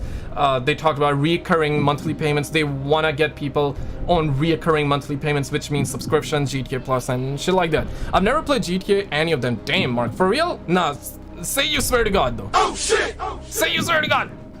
That's crazy, bro. That's crazy. Happy makes sense. What you need to use real cash to buy clothes and cars. Of course you have to. You gotta buy like the shark cards, the microtransactions. Love y'all for 400 likes. Y'all are come here, man. Come here, son. Come here. I love y'all, man. Thank you, my brothers. Thank you. But ladies and gentlemen, it's been a pleasure live streaming for you stud muffins out there. I just uploaded a new video about Baldur's Gate 3. Check it out. If you're not into that game, just check it out and see if you're into it. Link is in the chat. Click on that, like that video. I would really appreciate it, because it's not my usual Call of Duty and GTA content. It's something new. I want to try something new, and whenever someone tries something new, it just does not work in the algorithm, and this is the reason why a lot of YouTubers, myself included as well, they don't upload different content. They just stick in their lane. They cover just one game. Although I try to cover a lot more on the channel, and I appreciate all of you guys for giving me a shot and chance for covering different type of content as well. But again though, I don't cover everything, right? I also make sure I cover one thing or two, three things all the time. 2-3 things all the time. I want to cover 5 things. I want to cover 10 things, but I cannot do it because YouTube don't promote that stuff, because they think you guys don't want to watch, and I guess that's it'd be what it'd be. But I uploaded a brand new video. Link is in the chat. Check it out. I will see you guys with probably another video later on. If not, then I will have a live stream tomorrow morning, because Call of Duty reveal is happening. Leave the kids alone. We're gonna talk about that, all of that. We're gonna see if it's garbage, if it's good. I think the trailer is gonna be good, but the game is gonna be garbage. That's the trend recently. Even Vanguard Zombies was very good. trailer. The trailer was very good. Zombies was not. W-Man, this stream was fun to watch with the chat, and you, my guy, have the best of the day. Xavier, appreciate you, man. Thank you, my brother. Just 10 muffins. I see you in the next one, okay? Check out, click the link in this, in the chat, or go over on the channel page. Check out the latest video. Drop a like, and I will see you there. I uploaded a new Scary X video, I believe, yesterday. I will have a new one, Oscar, very soon, okay? Alright, guys. Bye!